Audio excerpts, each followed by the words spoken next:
Hey everyone, I'm audible and visible to মোক দেখাৰ শুনা পাইছেন। মোৰ একচুৱেলি কি হৈছে 2-3 দিন মানৰ পৰা মোৰ দাঁত মানে বহুত বেছি বিষাই আছে আৰু কালি আৰু আজি বহুত বেছি হৈছে মানে। তো সেইটো কাৰণে মেবি ভইচটো অলপ ল' হ'ব পাৰে আৰু অলপ ডাউন হ'ব পাৰে, ঠিক আছে ক্লাছটো। উপায় নাই, তেতিয়াও মই মানে পেইন কিলাৰ খাই পিনে ক্লাছ কৰিব লাগিব, উপায় নাই। অ'কে, চ' আমি ডিছকাছ কৰি আছিলোঁ আপোনাৰ ইকনমিক্স ছাৰ্ভে 2024-25, ৰাইট? আৰু মেইনলি ইয়াত আমি বহুতখিনি চেপ্টাৰ্ছ ডিছকাছ কৰিছিলোঁ, মানে আমি চেপ্টাৰ 3লৈকে ডিছকাছ কৰিছিলোঁ। এতিয়া আমি chapter 4 that is related to price and inflation will discuss it, right? এইখিনি কিহৰ চেপ্টাৰ? এইখিনি ইকনমিক ছাৰ্ভেৰ চেপ্টাৰ। অ'কে, তো প্ৰথম কথা হ'ল ইনফ্লেশ্যন মানে কি? ইয়াত লিখা আছে ইনফ্লেশ্যন মানে কি? Inflation is the rate at which general price level of goods and services rises over time, reducing the purchasing power of money. মানে হ'ল যে ইনফ্লেশ্যন মানে হ'ল যে আপোনাৰ বস্তুৰ দাম বাঢ়ি যোৱাকে আমি ইনফ্লেশ্যন বুলি কওঁ, ঠিক আছে? আৰু সেনেকৈ বস্তুৰ দাম যেতিয়া বাঢ়ি যায়, ধৰি লওক 1 কেজি মেংগোৰ দাম ধৰি লওক কিমান আছিলে, 100 টকা। তো এইটোৰ যদি ছেইম 1 কেজি মেংগো আপুনি কি কৰিব পাৰিছে, এতিয়া সেইটোৰ দাম কি হৈ গ'ল আপোনাৰ 200 টকা হৈ গ'ল, ঠিক আছে? এতিয়া ধৰি লওক যিটো মানিৰ যিটো ভেলু আছে বা পাৰ্চেজিং পাৱাৰ অফ মানি কমিলে নে নাই, হয় নে নহয়? আগতে 100 টকাৰ সহায়ত আপুনি 1 কেজি মেংগো পাইছিলে, এতিয়া 100 টকাৰ সহায়ত অকল আধা কেজিহে মেংগো পাব আপুনি, হয় নে নহয়? 100 টকাৰ সহায়ত আধা কেজি মেংগো পাব, বিকজ মেংগোৰ দাম কি হৈ গ'ল, 200 টকা হৈ গ'ল। তো এনেকৈ কি হ'ল যে ইনফ্লেশ্যনৰ বিকজ অফ দ্য ইনফ্লেশ্যন আমাৰ পাৰ্চেজিং পাৱাৰ যিটো আছে সেই পাৰ্চেজিং পাৱাৰটো কমি গ'ল, হয় নে নহয়? মানিৰ পাৰ্চেজিং পাৱাৰ কমি যায়। আৰু ইনফ্লেশ্যনক জেনেৰেল টাৰ্মত মানে প্ৰাইচ বাঢ়ি যোৱাকে ইনফ্লেশ্যন বুলি কয়। এতিয়া মেইনলি ইনফ্লেশ্যন কিমান বাঢ়িছে এভাৰেজত চাই, মানে এইটো মানে গোটেই ইয়াৰত ইনফ্লেশ্যন কিমান আছে সেইটো মেইনলি এভাৰেজত চোৱা হয় আৰু সেইটো পাৰ্চেণ্টেজত চোৱা হয় মেইনলি, ঠিক আছে? তো ধৰি লওক বস্তুৰ দাম কোনো এটা পাৰ্টিকুলাৰ বাস্কেট অফ কমোডিটি, ঠিক আছে? এটা বাস্কেট অফ কমোডিটিত যিমানবোৰ এচেঞ্চিয়েল কমোডিটি থাকে সেইখিনি থাকে। তো সেইখিনিৰ সেই বাস্কেট অফ কমোডিটিৰ দাম ফৰ এক্সাম্পল 100 টকা আছিল, ইয়াত ধৰি লওক ৰাইচ, তাৰপিছত আপোনাৰ হুইট, দেন পালচেছ, তাৰপিছত যিমানখিনি লাগতিয়াল বস্তু আছে সেইখিনি হৈ পিনে সেইটোৰ দাম পূৰা এই গোটেই বাস্কেটটোৰ দাম ধৰি লৈছোঁ 100 টকা আছিলে।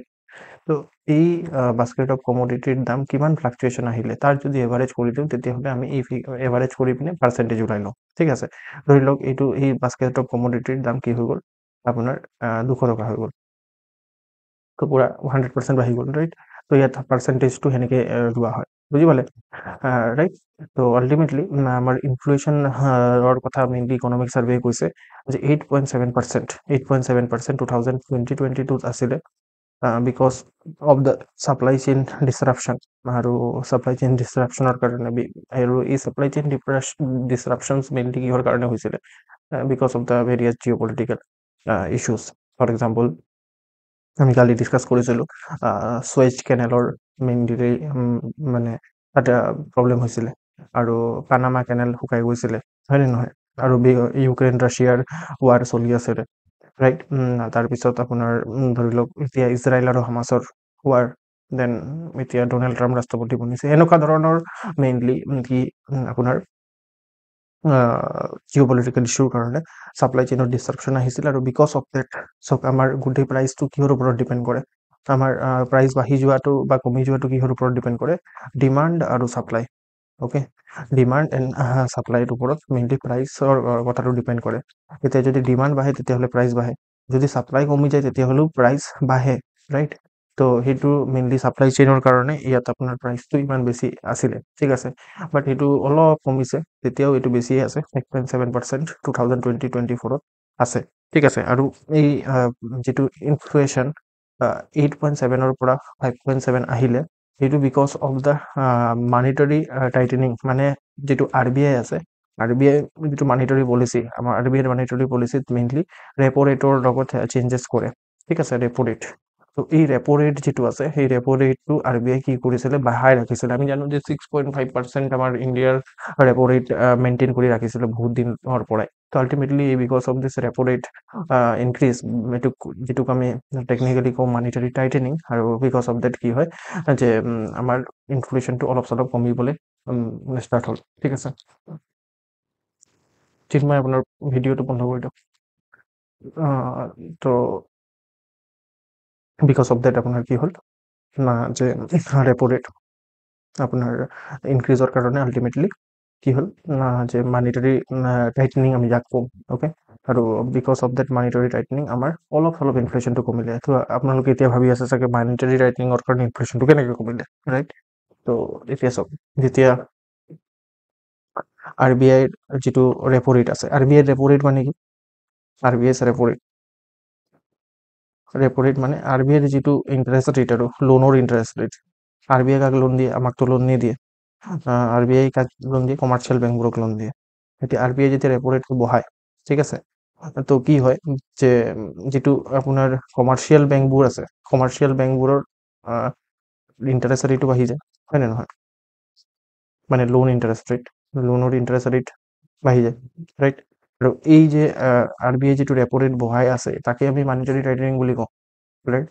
তো ultimately because of the monetary tightening বা ৰেপ ৰেট ইনক্ৰিজ বা মানে এটা লেভেলত মেইনটেইন কৰা 6.5% ইজ মানে মোটামুটি হাই ৰেপ ৰেট হয়। আৰু সেইটোৰ কাৰণে কি হয় যে কমাৰ্চিয়েল বেংকবোৰে বহুত বেছি আপোনাৰ বেছি ইণ্টাৰেষ্ট ৰেটত RBIৰ পৰা লোন পায়। আৰু একৰ্ডিংলি কমাৰ্চিয়েল বেংকবোৰে কি কৰে যে যিহেতু লোনৰ মানে ইণ্টাৰেষ্ট ৰেট বেছি হৈ আছে, RBI বেছি ইণ্টাৰেষ্ট ৰেটত লোন দি আছে, সেইটো কাৰণে কমাৰ্চিয়েল বেংকবোৰেও কি কৰে যে যিহেতু সিহঁতি টকাটো মানে কষ্টলি পাই আছে, ঠিক আছে, কষ্টলি ৰেটত পাই আছে, তো এই কষ্টলি ৰেটটো ইয়াতো মেইনটেইন কৰে। যেতিয়া জেনেৰেল পাব্লিকক যেতিয়া লোন দিয়ে তেতিয়াও আপোনাৰ কি হয় যে আপোনাৰ লোনটো হাই থাকে, ঠিক আছে, লোনৰ যিটো ৰেট থাকে, লোনৰ ইণ্টাৰেষ্ট ৰেট হাই থাকে, আৰু বিকজ অফ দেট পাব্লিক যিটো লোন আছে সেইটো ৰিডিউচ হৈ যায়, ঠিক আছে, পাব্লিক যিটো লোন সেইটো আপোনাৰ ৰিডিউচ হৈ যায়, বিকজ মানুহে ইমান হাই ইণ্টাৰেষ্ট ৰেটত লোন নলয়। আল্টিমেটলি যেতিয়া পাব্লিক লোন ৰিডিউচ হৈ যায় তেতিয়াহ'লে কি হয় যে বজাৰত মানি চাপ্লাই যিটো আছে, মানি চাপ্লাই কমি যায়। কালি মই বুজাইছিলোঁ এইবোৰ, হয় নে নহয়? মানি চাপ্লাই কমি যায়, আৰু যেতিয়া মানি চাপ্লাই কমি যায়, তো যেতিয়া মানি চাপ্লাই আপোনাৰ কমি যায়, তো আল্টিমেটলি কি হয় যে মানে ডিমাণ্ড যিটো আছে, ডিমাণ্ডটো অলপ চলপ ৰিডিউচ হৈ যায়। অ'কে, কি বিকজ কাৰণে মানুহে যিটো এচেঞ্চিয়েল আছে সেই এচেঞ্চিয়েল কমোডিটিবোৰহে কিনে, আৰু বাকী আদাৰৱাইজ নিকিনে, মানে বজাৰত গৈ পিনে ডিমাণ্ড কৰি নাথাকে।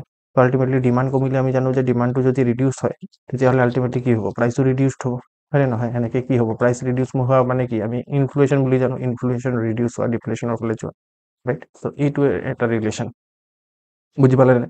তো মানিটাৰী টাইটেনিঙৰ কাৰণে অলপ চলপ আমি গ্ল'বেল ইনফ্লেশ্যন যিটো আছে সেইটো 2022-23 8.7% আছিলে, যাক আমি কমাই পিনে 5.7% আনিবলৈ পাৰিছোঁ বিকজ অফ দ্য ভেৰিয়াছ মানিটাৰী মানে ভেৰিয়াছ চেণ্ট্ৰেল বেংকৰ মানিটাৰী পলিচিৰ টাইটেনিং।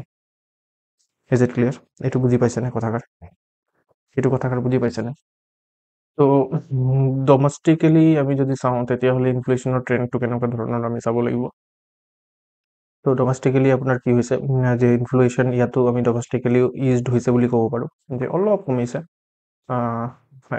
ফাইনেন্সিয়েল ইয়েৰ 2024 আছিলে 5.4%, এইটো ইণ্ডিয়াৰ কথা পাতি আছোঁ, ঠিক আছে, আৰু এতিয়া মেইনলি কিমান হৈছে 4.9%। অ'কে, চ' আমাৰ এতিয়াৰ ইনফ্লেশ্যন যদি আমি চাওঁ তেতিয়াহ'লে ফাইনেন্সিয়েল ইয়েৰ 2025-ত 4.9%। অ'কে, বাট ফুড যিটো ইনফ্লেশ্যন আছে সেই ফুড ইনফ্লেশ্যনটো অলপ বেছি আছে। ফুড ইনফ্লেশ্যন ৰ'জ বুলি কৈছে, এই গোটেই কথাখিনি কোনে কৈ আছে? ইকনমিক ছাৰ্ভে কৈ আছে। তো ফুড ইনফ্লেশ্যন কিমান? 8.4%, ঠিক আছে, 8.4%, বিকজ মেইনলি ভেজিটেবল, পালচেছ, ঠিক আছে, সেইখিনিৰ প্ৰাইচেছ বহুত বেছি বাঢ়ি আছিলে because of the various reasons, right? আৰু সেইটো কাৰণে 8.4% ফুড ইনফ্লেশ্যন আছিলে। কোনোবাই ক'ব পাৰিবনে আমাৰ যিটো RBI আছে সেই RBIৰ মানে ইনফ্লেশ্যনৰ কণ্ট্ৰলৰ টাৰ্গেট কিমান? মানে ইনফ্লেশ্যনক কিমানৰ পৰা কিমানৰ মাজত দেখিব বিচাৰে RBI? আমি মেইনলি যেতিয়া ক্লাছ কৰিছিলোঁ ইকনমিৰ, তেতিয়া মই কৈছিলোঁ আপোনাক যে RBIয়ে ইনফ্লেশ্যনটো কণ্ট্ৰল কৰিব বিচাৰে। ৰাইট? তো RBI কিমানৰ পৰা কিমান পাৰ্চেণ্টেজৰ ভিতৰত কণ্ট্ৰল কৰিব বিচাৰে? কেন এনিৱান টেল মি? আপোনালোকে ডিভাইচ কৰিছে নে নাই সেইটোৰ পৰা গম পোৱা যাব, বা জেনেৰেল এৱাৰনেছ কিমান আছে সেইটোৰ পৰা গম পোৱা যাব। কিমানৰ পৰা কিমান পাৰ্চেণ্টেজৰ ভিতৰত RBI ইনফ্লেশ্যনটো কণ্ট্ৰল কৰিব বিচাৰে। +-2 এইটোতো আধা বজা কৈছে আপুনি। কিহৰ +-2?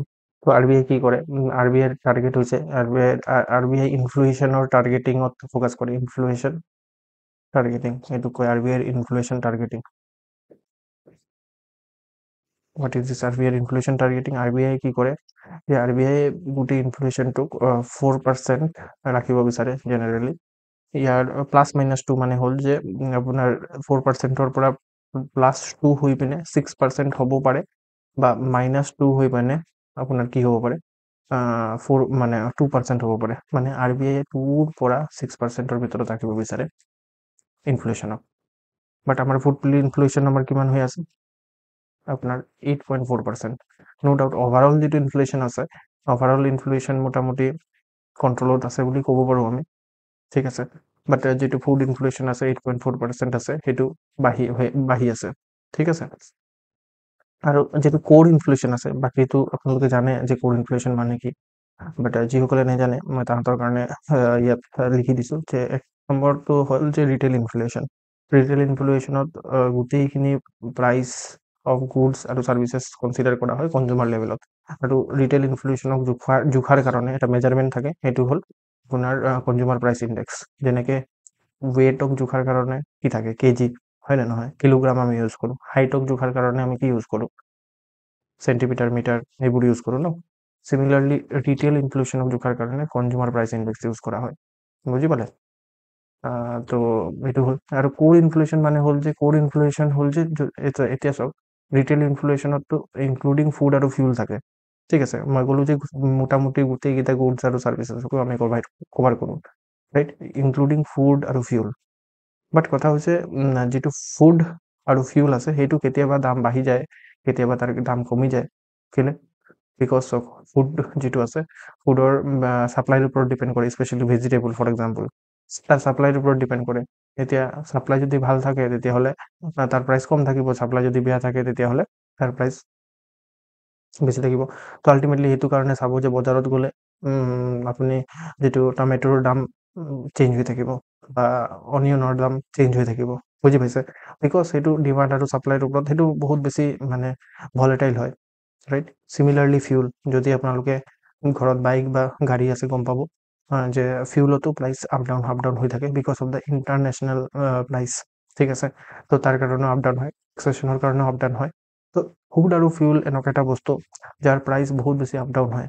তাক যদি আমি কনচিডাৰ কৰোঁ তেতিয়াহ'লে আমি একচুৱেলি ইনফ্লেশ্যন কিমান আছে সেইটো গম নাপাব পাৰোঁ, ৰাইট। তো সেইটো কাৰণে ক'ৰ ইনফ্লেশ্যনত কি কৰে যে ফুড আৰু ফিউলক এক্সক্লুড কৰি দিয়ে। ভলেটাইল আইটেম যিমানখিনি আছে, ঠিক আছে, যাৰ প্ৰাইচ চেঞ্জেছ হৈ থাকে, বহুত বেছি ফ্লাকচুৱেট হৈ থাকে, তো তাক আমি কি কৰোঁ যে মাইনাছ কৰি দিওঁ। যেনেকৈ ফুড আৰু ফিউলক মাইনাছ কৰি আমি ক'ৰ ইনফ্লেশ্যন ওলাওঁ।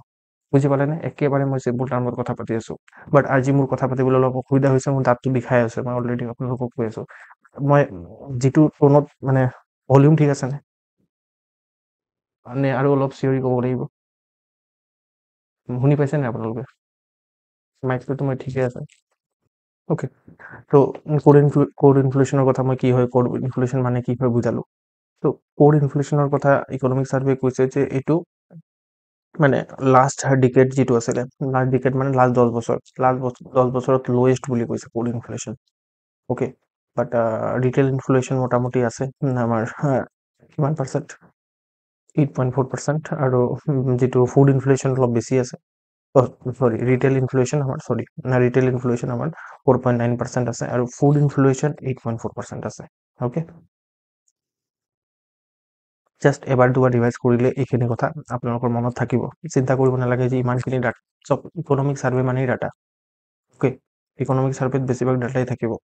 বাট তাৰে ভিতৰত চব যিমানখিনি ইম্পৰ্টেণ্ট ডাটা মই সেইখিনিহে ইয়াত লিখিছোঁ।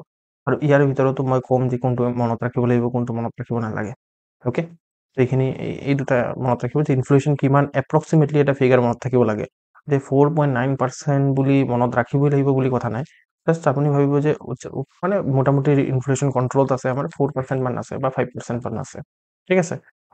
ইমানটো মানে 4 to 5% মান আছে বুলি এনেকে যদি এপ্ৰক্সিমেটলি মনত ৰাখিব পাৰে চাফিচিয়েণ্ট। একদম 4.9% নে 8% নে 7% ইমান একদম ইন ডিটেইল মনত ৰাখিব দৰকাৰ নাই। ঠিক আছে? মই আপোনালোকৰ ব্ৰেইনৰ কেপাচিটি চাই পিনে কৈছোঁ। অ'কে? মই এনেকুৱা কোৱা নাই যে আপোনালোকৰ ব্ৰেইন নাই বুলি। যদি মনত ৰাখিব পাৰে ভাল কথা, বাট কিমান এটা বস্তু মনত ৰাখিব সেইটো কথা ন? কোন ইনফ্লেশ্যন কি কৈছে যে লোৱেষ্ট ইন এ ডিকেড। তাৰপিছত লিখা আছে যে RBI revised financial year 2025 inflation from 4.5% to 4.8%, expecting 4.2% in financial year 2026। মানে হ'ল যে RBI কৈছে যে যিটো 2025 ফাইনেন্সিয়েল ইয়াৰ আছে তাত মোটামুটি 4.8% মান থাকিব। ঠিক আছে, আগতে কৈছিলে 4.5% থাকিব, এতিয়া অলপ বঢ়াই দিছে 4.8% মান থাকিব বুলি কৈছে। আৰু ফাইনেন্সিয়েল ইয়াৰ 2026ত এক্সপেক্ট কৰিছে, এইটোতো অহা নাই এতিয়ালৈকে, এক্সপেক্ট কৰিছে যে 4.2% অলপ কমিব বুলি, বাট 4%ৰ ওচৰে পাজৰে থাকিব। অ'কে, আৰু IMF-এও ছেইম ধৰণৰে প্ৰিডিকশ্যন কৰিছে। IMF-এ কৈছে যে যিটো মানে 2025 ফাইনেন্সিয়েল ইয়াৰত 4.4% থাকিব আৰু আপোনাৰ 2026 ফাইনেন্সিয়েল ইয়াৰত 4.1% থাকিব। ঠিক আছে, এইটো RBI প্ৰিডিকশ্যন। RBI প্ৰিডিকশ্যন 2000 ফাইনেন্সিয়েল ইয়াৰ আমাৰ 25ৰ কাৰণে, আৰু এইটো IMF-ৰ প্ৰিডিকশ্যন। ইমান ডিফাৰেঞ্চ নাই, দেখি পাইছে? RBI কৈছে 4.5%, IMF-এ কৈছে 2025 ফাইনেন্সিয়েল ইয়াৰত 4.4%, একো ডিফাৰেঞ্চ নাই। আৰু ইফালে যদি আমি RBIৰ প্ৰিডিকশ্যন চাওঁ 2026ৰ কাৰণে, তেতিয়াহ'লে 4.2% বুলি কৈছে, ৰাইট? আৰু ইফালে যদি আমি চাওঁ IMF-ৰ প্ৰিডিকশ্যন তেতিয়াহ'লে 4.1% বুলি কৈছে। কিমান ডিফাৰেঞ্চ দেখা পাইছে? 0.1%। মোটামুটি ছেইমে হয়। তো আপোনালোকে ভাবিব পাৰে যে স্যাৰ এইখিনি ডাটা আমি কেনেকে মেইনছত ইউজ কৰিম? অ'কে, তো মেইনছত এতিয়া আপোনালোকে দুটা এটা ছেইম ইনফ্লেশ্যনৰ দুটা ডাটা পালে। তো RBI এটা কথা কৈছে, IMF-এ এটা কথা কৈছে, কোনটো লিখে? ঠিক আছে, যিকোনো এটা লিখি দিব, একো তাত মানে একো নাই। জাষ্ট আপুনি চ'ৰ্চ কোড কৰিব যে according to the RBI, inflation for the year financial year 2025 will be 4.8%, বা according to IMF এনেকে লিখিব। তো তেতিয়া কি হ'ব যে আপুনি মাৰ্কছ পোৱাৰ বেছি সম্ভাৱনা থাকিব। আদাৰৱাইজ আপুনি ডাইৰেক্টলি যদি কৈ দিয়ে যে inflation will be 4.8%, what is the source? In fact আপোনালোকে যদি ইকনমিক ছাৰ্ভে পঢ়িছে বা ইনফেক্ট এই ডাটাবোৰো দেখিছে, ঠিক আছে, ইয়াত যদি আপোনালোকে মই ইকনমিক ছাৰ্ভেৰ কোনো এটা গ্ৰাফ দেখাওঁ, বহুত গ্ৰাফ আছে, আগৰ ক্লাছটোত বহুতখিনি গ্ৰাফ আছিলে। তো আপোনালোকে চাব পাৰিব যে আপুনি বেছিভাগ জেগাতে আপুনি কি দেখি পাব যে চ'ৰ্চ তলত লিখা থাকে। ঠিক আছে, এইটো IMF-ৰ ৱৰ্ল্ড ইকনমিক আউটলুকৰ ৰিপৰ্টৰ মতে। তো চ'ৰ্চটো কোড কৰা ভেৰি ইম্পৰ্টেণ্ট যেতিয়া আপুনি স্পেচিয়েলি মানে কিবা এটা ডাঙৰ এক্সামিনেশ্যনৰ কাৰণে প্ৰিপেৰেশ্যন কৰি আছে। আদাৰৱাইজ বেলেগ এক্সামিনেশ্যনত ডাইৰেক্টলি ক'ব পাৰে যে, বাট ইয়াত চ'ৰ্চটো মানে ইনক্লুড কৰা ইম্পৰ্টেণ্ট হয়। অ'কে, নেক্সট হ'ল যে development of the climate resilient crop varieties আৰু enhanced farming practices are essential to mitigate the effect of extreme weather events and achieve long-term price stability, right? তো আল্টিমেটলি ইয়াত কি হ'ল যে ইয়াত কৈছে যে চাওক ছাপ্লাই চাইডটোৰ কথা কৈছে। আমি জানো যে যিটো প্ৰাইচ আছে বা ইনফ্লেশ্যন আছে সেইটো কাৰ ওপৰত ডিপেণ্ড কৰে? ইয়াতো ডিমাণ্ড আৰু নহ'লে ছাপ্লাই। ঠিক আছে, তো ছাপ্লাই চাইডটো বঢ়োৱাৰ কাৰণে ছাপ্লাই চাইড মানে মোটামুটি থাকিলে ভাল থাকিলেতো ইনফ্লেশ্যনটো কণ্ট্ৰল থাকিব, ৰাইট?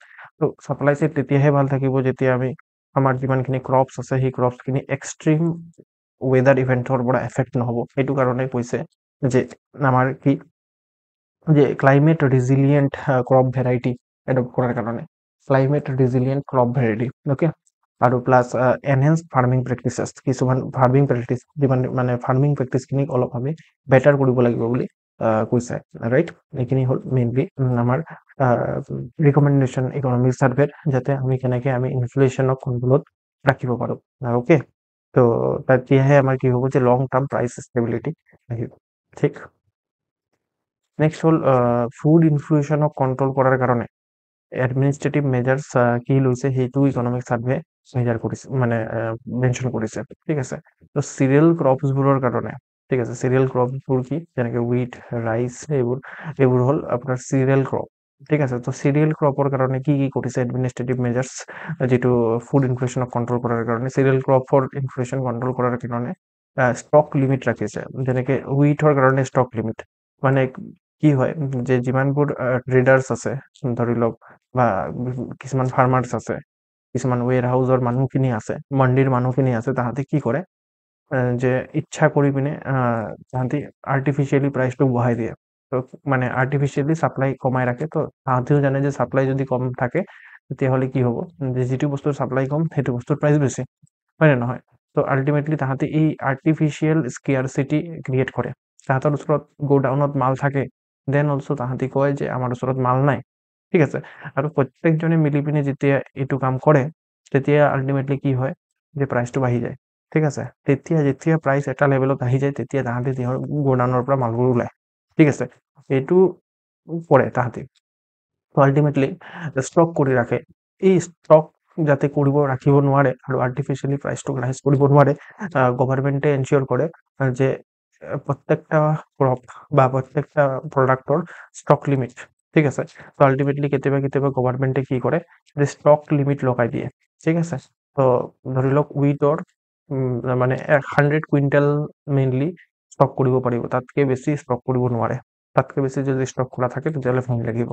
এনেকুৱা ধৰণৰ মেইনলি ষ্টক লিমিট লগায় গভৰ্ণমেণ্টে, অ'কে? তাৰপিছত হ'ল open market sale. Open market sale স্কিমত মেইনলি হুইট আৰু ৰাইচক অ'পেন মাৰ্কেটত চেল কৰি দিয়া হয়। যেনেকৈ আমাৰ যিটো ইণ্ডিয়াৰ ওচৰত আছে ফুড কৰ্পোৰেশ্যন অফ ইণ্ডিয়া। তো ফুড কৰ্পোৰেশ্যন অফ ইণ্ডিয়াই কি কৰে, মিনিমাম ছাপৰ্ট প্ৰাইচ মানে হ'ল যে গভৰ্ণমেণ্টে এটা প্ৰাইচ ফিক্স কৰি দিয়ে চব, মানে হুইটৰ কাৰণে, ৰাইচৰ কাৰণে বহুতখিনি মিনিমাম ছাপৰ্ট প্ৰাইচত থকা ক্ৰপছ আছে। সেইখিনিত মেইনলি কি কৰে যে গভৰ্ণমেণ্টে আপোনাৰ মিনিমাম ছাপৰ্ট প্ৰাইচ এটা দিয়ে ফাৰ্মাৰ্ছবোৰক, যাতে ফাৰ্মাৰবোৰে ইনচেণ্টিভাইজড ফিল কৰে। তাহাঁতি এনেকুৱা ধৰণৰ নহয় যে তাহাঁতৰ যিমান কোনো এটা প্ৰডাক্ট, ফৰ এক্সাম্পল ৰাইচৰ প্ৰডাকশ্যন কৰোঁতেই ধৰি লওক 100 টকা খৰচা হ'ল, বাট সেই rice for example 1 KG rice production কৰাৰ কাৰণে 100 টকা খৰচা হ'ল, বাট ছেইম 1 কেজি বজাৰত গৈ পিনে সি 80 ৰুপিজ পালে, তো 20 ৰুপিজত তাৰ লোকচান হৈ গ'ল ন আল্টিমেটলি। তো মিনিমাম ছাপৰ্ট প্ৰাইচে এই বস্তুটো এনচিয়ৰ কৰে। মিনিমাম ছাপৰ্ট প্ৰাইচে এনচিয়ৰ কৰে যে মানে ফাৰ্মাৰবোৰে যাতে তাৰ যিটো মানে প্ৰডিউচ কৰা, কাল্টিভেট কৰাৰ কাৰণে যিটো কষ্ট লাগিছে, ফৰ এক্সাম্পল ইয়াত 100 টকা, 100 টকাটো পায়েই, প্লাছ কিছুমান মানে কিছু টকা প্ৰফিট হিচাপেও পায়, ঠিক আছে? ফৰ এক্সাম্পল 20 টকা প্ৰফিট। তো ultimately minimum support price will be 120 rupees, okay? তো সেনেকৈ এনচিয়ৰ কৰে মিনিমাম ছাপৰ্ট প্ৰাইচ গভৰ্ণমেণ্টে। তো যিটো ফুড কৰ্পোৰেশ্যন অফ ইণ্ডিয়া আছে, ফুড কৰ্পোৰেশ্যন অফ ইণ্ডিয়া এটা কোম্পানী গভৰ্ণমেণ্টৰ। তো আল্টিমেটলি ই কি কৰে, মিনিমাম ছাপৰ্ট প্ৰাইচত ফাৰ্মাৰবোৰৰ পৰা যিমানখিনি মিনিমাম ছাপৰ্ট প্ৰাইচ থকা উইথ মানে যিমানখিনি এচেঞ্চিয়েল প্ৰডাক্ট আছে সেইখিনি প্ৰকিউৰ কৰে মানে কিনি লয়, অ'কে? 100 পাৰ কেজি 120 টকাত কিনি ল'ব ফৰ এক্সাম্পল ৰাইচ। আৰু কেতিয়াবা দৰকাৰ পৰিলে আপোনাৰ কি হয় যে এই মানে ফুড কৰ্পোৰেশ্যন অফ ইণ্ডিয়াই মানে যিমানখিনি ৰাইচ বা উইট যিয়ে কিনিছে সেইখিনি অ'পেন মাৰ্কেটত গৈ পিনে চেল কৰি দিয়ে টু ইনক্ৰিজ দ্য ছাপ্লাই, বুজি পাইছে? আৰু আপোনালোকে ভাবিছে চাগে ফুড কৰ্পোৰেশ্যন অফ ইণ্ডিয়াই সেই ফাৰ্মাৰবোৰৰ পৰা কিনি পিনে কি কৰে, সিহঁতি ৰেচন কাৰ্ডত যে ৰেচনবোৰ আহে যে ইয়াৰ ফুড কৰ্পোৰেশ্যন অফ ইণ্ডিয়াৰ পৰাই আহে মেইনলি, বুজি পাইছে? আৰু দৰকাৰ পৰিলে তাহাঁতৰ ষ্টকৰ পৰা অ'পেন মাৰ্কেটত চেলো কৰি দিয়ে টু মেইনটেইন দ্য ছাপ্লাই। আৰু জানো যে আমি ছাপ্লাই মেইনটেইন হৈ থাকিলে ইনফ্লেশ্যনটো কণ্ট্ৰলত থাকিব, ৰাইট? অ'কে, তাৰপিছত চেল আণ্ডাৰ ভাৰত ব্ৰেণ্ড, ঠিক আছে? ভাৰত ব্ৰেণ্ড বুলি গভৰ্ণমেণ্ট অফ ইণ্ডিয়া এটা ব্ৰেণ্ড ক্ৰিয়েট কৰিছে, তাৰ আণ্ডাৰতো কেতিয়াবা চেল কৰে উইথ ফ্ল'ৰ, ৰাইচ এইবোৰৰ, ঠিক আছে? তো সেইবোৰ মেইনলি ইনফ্লেশ্যন কণ্ট্ৰল কৰাৰ কাৰণে চিৰিয়েলত গভৰ্ণমেণ্টে ইনিচিয়েটিভ লৈছে। পালচেছৰ কাৰণে গভৰ্ণমেণ্টে কি ইনিচিয়েটিভ লৈছে? পালচেছৰ কাৰণে আপোনাৰ চেল আণ্ডাৰ ভাৰত ব্ৰেণ্ড, ঠিক আছে? পালচেছবোৰো চেল কৰে আণ্ডাৰ ভাৰত ব্ৰেণ্ড। আৰু মানে পালচেছ কি চানা, মুগ, মচুৰ, ঠিক আছে? এইখিনি মেইনলি চেল কৰে। তাৰপিছত ডিউটি ফ্ৰী ইম্পৰ্ট, মানে যদি কোনোবাই বাহিৰৰ দেশৰ পৰা ইম্পৰ্ট কৰিব বিচাৰিছে, স্পেচিয়েলি পালচেছ, যেনেকৈ দেশী চানা, তুৰ, উৰদ, মচুৰ, য়েল্লো পিঁয়াজ, তো এই গোটেইখিনি মেইনলি তাহাঁতে কি কৰে, ইম্পৰ্ট কৰিব দিয়ে। আৰু এইখিনি ইম্পৰ্ট কৰাৰ কাৰণে মেইনলি ডিউটি একো নলয়। এনেতো আমি জানো যে একো বস্তু আপুনি যদি বাহিৰৰ দেশৰ পৰা ইম্পৰ্ট কৰে, তাত আপুনি কি কৰিব লাগিব, এটা ইম্পৰ্ট ডিউটিও দিব লাগিব, হয় নে নহয়, গভৰ্ণমেণ্ট অফ ইণ্ডিয়াক? তো সেই ইম্পৰ্ট ডিউটিটো নলগায় যদি ফৰ এক্সাম্পল কোনোবাই এই দেশী চানা, তুৰ, উৰদ, মচুৰ, য়েল্লো পিঁয়াজ এইবোৰ মানে ইম্পৰ্ট কৰে। তাৰপিছত হ'ল যে আকৌ ষ্টক লিমিট লগাইছে তেওঁ তুৰ আৰু দেশী চানাৰ ওপৰত, যাতে এটা লিমিটৰ পিছত যাতে কোনোবাই ষ্টক কৰি ৰাখিব নোৱাৰে আৰু আৰ্টিফিচিয়েলি প্ৰাইচটোক ৰাইজ কৰিব নোৱাৰে। নেক্সট হ'ল আপোনাৰ ভেজিটেবলৰ ওপৰত কাম কি কৰিছে, subsidise sale of onion and tomato, বুজি পাইছে, ছাবচিডাইজ চেলিং কৰিবলৈ ট্ৰাই কৰিছে। ধৰি লওক অনিয়ন আৰু টমাটোত ফৰ এক্সাম্পল পাৰ কেজি 200 টকা, এনেই কৈছোঁ আৰু, ঠিক আছে, পাৰ কেজি 200 টকা। বাট কৈছে যে আপোনালোকে এটা কাম কৰক, পাৰ কেজি 100 টকাতে দিয়ক, বাকী যিটো 100 টকা আছে, দোকানীবোৰক কয় গভাৰ্ণমেণ্টে কেতিয়াবা যে আপোনালোকে এটা কাম কৰক, পাৰ কেজি 100 টকাতে বিক্ৰী কৰক। আপুনি ক'ব যে হে, দোকানবোৰেতো ক'ব ন যে পাৰ কেজি 100 টকাত কেলে বিক্ৰী কৰিম, আমাৰতো পাৰ কেজি 200 টকা ল'ব লাগে, নহ'লে লোকচান হৈ যাব। ইটছ অ'কে, আপুনি পাৰ কেজি কাষ্টমাৰক 100 টকাত বিক্ৰী কৰক আৰু 100 টকা আমি দিম, সেইটোক কয় ছাবচিডাইজড চেল, বুজি পালে। তো অনিয়ন আৰু টমাটোৰ কেতিয়াবা কেতিয়াবা এনেকুৱা ধৰণৰো গভাৰ্ণমেণ্টে কৰে। তাৰপিছত অনিয়নৰ বাফাৰ ষ্টক মেইনটেইন কৰিছে গভাৰ্ণমেণ্টে, যাতে অনিয়নৰ যদি কেতিয়াবা কিবা কাৰণে শ্বৰ্টেজ হৈ যায়, তেতিয়াহ'লে এই বাফাৰ ষ্টকৰ পৰা মেইনলি যাতে অ'পেন মাৰ্কেটত গৈ পিনে চেল কৰিব পাৰে। এই গোটেইখিনি হ'ল যে এডমিনিষ্ট্ৰেটিভ মেজাৰ্ছ, যিটো ফুড ইনফ্লেশ্যন কণ্ট্ৰল কৰাৰ কাৰণে লৈছে। চ' এই যিটো শ্লাইড আছে, এই শ্লাইডটোত আপুনি ভালকে অবজাৰ্ভ কৰক। এই শ্লাইডটো specially for the mains, okay. তো ইয়াত মেইনলি ডাইৰেক্ট কুৱেশ্যন আহিব পাৰে যে গভাৰ্ণমেণ্টে কি মেজাৰ্ছ লৈছে ফুড ইনফ্লেশ্যন কণ্ট্ৰল কৰাৰ কাৰণে। এনেকে মানে ডাইৰেক্ট কুৱেশ্যন নুসুধি পিনে তাহাঁতি ক'ব পাৰে যে আমাৰ যিটো এইটো একৰ্ডিং টু দ্য, এনেকে লম্বা লিখিব তাহাঁতি কিবা, according to the economic survey 2024-25, the food inflation is approximately 8.4%. What are the measures taken by the government to control the food inflations? ঠিক আছে, তো আল্টিমেটলি একো লিখিব নালাগে, এইখিনি কথাই লিখিব লাগে, বুজি পালে। তো এনেকুৱা ধৰণৰ কুৱেশ্যনছখিনিক আপুনি এনেকৈ লিখিব লাগে। আৰু এটা কথা বুজি পাইছেনে, ইয়াত আপোনালোকৰ যেতিয়া মই আনচাৰ চেক কৰোঁ তেতিয়া কি দেখি পাওঁ যে প্ৰেগাপকে লিখে, ঠিক আছে। ইনফেক্ট এইটো মই ডাইৰেক্টলি ইকনমিক চাৰ্ভেৰ পৰা লৈছোঁ। এই পিকচাৰটো যিটো পিকচাৰ দেখি পাইছে, এইটো ডাইৰেক্টলি ইকনমিক চাৰ্ভেৰ পৰা লোৱা হয়। তো আল্টিমেটলি আপোনালোকে দেখি পাইছে যে ইয়াত কেনেকৈ ধৰণে লিখা আছে, পুৰা লাইন লিখিছে নেকি, বাট ইয়াত চিৰিয়েল লিখিছে, ষ্টক লিমিট অন হুইট, বুজি পাইছে ন, মই যে বুজাই দিলোঁ, তো এইটো বুজাই নিদিলেওতো অলপ অলপ হ'লেও বুজি পাইছিলে। তেনেকৈ তাহাঁতি পইণ্ট ৱাইজ ফৰ্মেটত লিখিছে। এই same to same point wise format you should replicate in your answer, বুজি পাইছে। ব্ৰেকআপকে নিলিখিব। এতিয়া এই কথাবোৰ আপুনি যদি এটা এটা ব্ৰেকআপত লিখিব হয়, তেতিয়াহ'লেতো বহুত পেজ খাব ন, ঠিক আছে। আৰু বহুত পেজ খাই পিনেও কি হ'ল, আল্টিমেটলি আপুনিতো কম নিজৰ কথাটো এক্সপ্ৰেছ কৰিব পাৰিলে, হয়নে নহয়। তাতকৈ বেছি ভাল যদি আমি পইণ্ট ৱাইজ ফৰ্মেটত এনেকৈ ধৰণে লিখোঁ, তেতিয়াহ'লে আপুনি কম কথা কৈ পিনে বেছি মানে এক্সপ্ৰেছ কৰিব পাৰিব, বেছি কথা লিখি দিব পাৰিব, বুজি পাইছে। দেটছ দ্য পইণ্ট, মানে ইয়াত মই সেইটো কথা বুজাব বিচাৰিছোঁ। আৰু এইটো এনেকুৱা ধৰণৰ কথা নহয় যে এইটো পইণ্ট ৱাইজ ফৰ্মেটতটো মেইনলি, বা এনেকুৱা ধৰণৰ ফৰ্মেটত আধা আধা লাইনটো আপোনাৰ মানে ইউনিভাৰ্চিটিত নিলিখোঁ, পুৰা বেছি, যিমান বেছি লিখিব, আমাৰ টিচাৰে কৈছিলে যিমান আপোনাৰ কপিটো, আনচাৰ কপিটো ভাৰী হ'ব ন, ইমান বেছি মাৰ্কছ পাব। কিন্তু ইয়াত এনেকুৱা ধৰণৰ কথা নহয়। ইয়াত ন' ডাউট আপোনাৰ 250 ৱৰ্ডৰ কাৰণে মেইনলি 4টা পেজ দিয়া থাকে, বাট যদি আপুনি 2টা পেজো ভাল ধৰণে লিখিছে, 2টা বা মানে 3টা আৰু আধা, ঠিক আছে, মানে 2.5 আৰু 2.5টা পেজো যদি আপুনি ভালকৈ লিখিছে, তেতিয়া যদি আৰু তাত যদি কোৱালিটি কণ্টেণ্ট আছে, you will get the marks, ঠিক আছে। এনেকুৱা নহয় যে 4টা, কাৰোবাৰ আখৰ ডাঙৰ ডাঙৰ থাকে ন, সেইটো কাৰণে 4টা পেজ দিয়া হৈছে। এনেকুৱা ধৰণৰ কথা নহয় যে 4টা পেজ দিয়া আছে, তো 4টা পেজ ভৰ্তি কৰি লিখিব লাগিব, নহ'লে নহ'ব। যদি লিখিব পাৰে লিখক, বাট কথা হৈছে যে এনেকুৱা ধৰণৰ লিখিলে বেছি কম ৱৰ্ড ইউজ কৰি পিনে আপুনি বেছি কথা ক'বলৈ ট্ৰাই কৰিব সদায়, বুজি পাইছে। তো সেইটো কথা, এইখিনি কথা আকৌ ডিছকাছ কৰিম যেতিয়া আমি মেইনলি মিনছৰ কাৰণে পঢ়িম, okay. Solve this question. Inflation can be controlled through various policy measures. Which of the following actions by the RBI are likely to help reducing inflation? Increasing repo rate. Repo rate increase করিলে commercial ব্যাংকবোৰে কি হ'ব, বেছি কৈ interest rate ল'ব, because repo rate increase হৈ আছে। তো ultimately ইয়াছ মানি supply কমি যাব, এইটো থাকিব লাগে। C will not be the answer, right.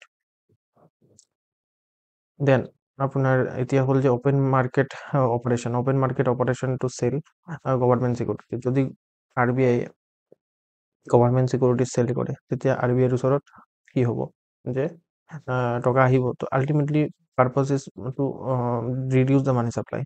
Yes, this will also do ঠিক আছে, এইটো কৰিব। ৰেপৰ কি কয় যিটো কেছ ৰিজাৰ্ভ ৰেচিঅ' আছে, কেছ ৰিজাৰ্ভ ৰেচিঅ' ইনক্ৰিজ কৰিব। অ'কে, আল্টিমেটলি 1 2 3 একেলগে থাকিব লাগে, ইয়াততো নাই, এইটো তাত আছে বাৰু। ত' ultimately reducing the liquidity, statutory liquidity ratio', statutory liquidity ratio' মানে ৰিডিউচ নকৰে, ইনক্ৰিজ কৰিব। ঠিক আছে, এইটো ভুল কথা। তো ফ'ৰটো ৰং হ'ব। তো ultimately be will be the answer. Very good, যিসকলে আনচাৰ দিছে। ঠিক আছে, it means you are revising and you are remembering the concept. Okay, very good. এইটো চাওক, এইটো ইকনমিক ছাৰ্ভেৰ পৰা নাছিলে, এইটো জাষ্ট বেছিক ইকনমিৰ পৰা কুৱেশ্যনটো আছিলে। নাও এইটোতো আমি ইনফ্লেশ্যনৰ বিষয়ে পঢ়িলোঁ। এইটোতো 3 নম্বৰ চেপ্টাৰ আছিলে, ৰাইট? এইটো 3 নম্বৰ, নাই 4 নম্বৰ চেপ্টাৰ আছিলে, এইটো 5 নম্বৰ চেপ্টাৰ। অ'কে, তো তাৰ আগত আমি দুটা চেপ্টাৰহে কভাৰ কৰিছিলোঁ। 1 মিনিট, চেপ্টাৰ নাম্বাৰত আমাৰ আই থিংক ভুল আছে। ৱেইট,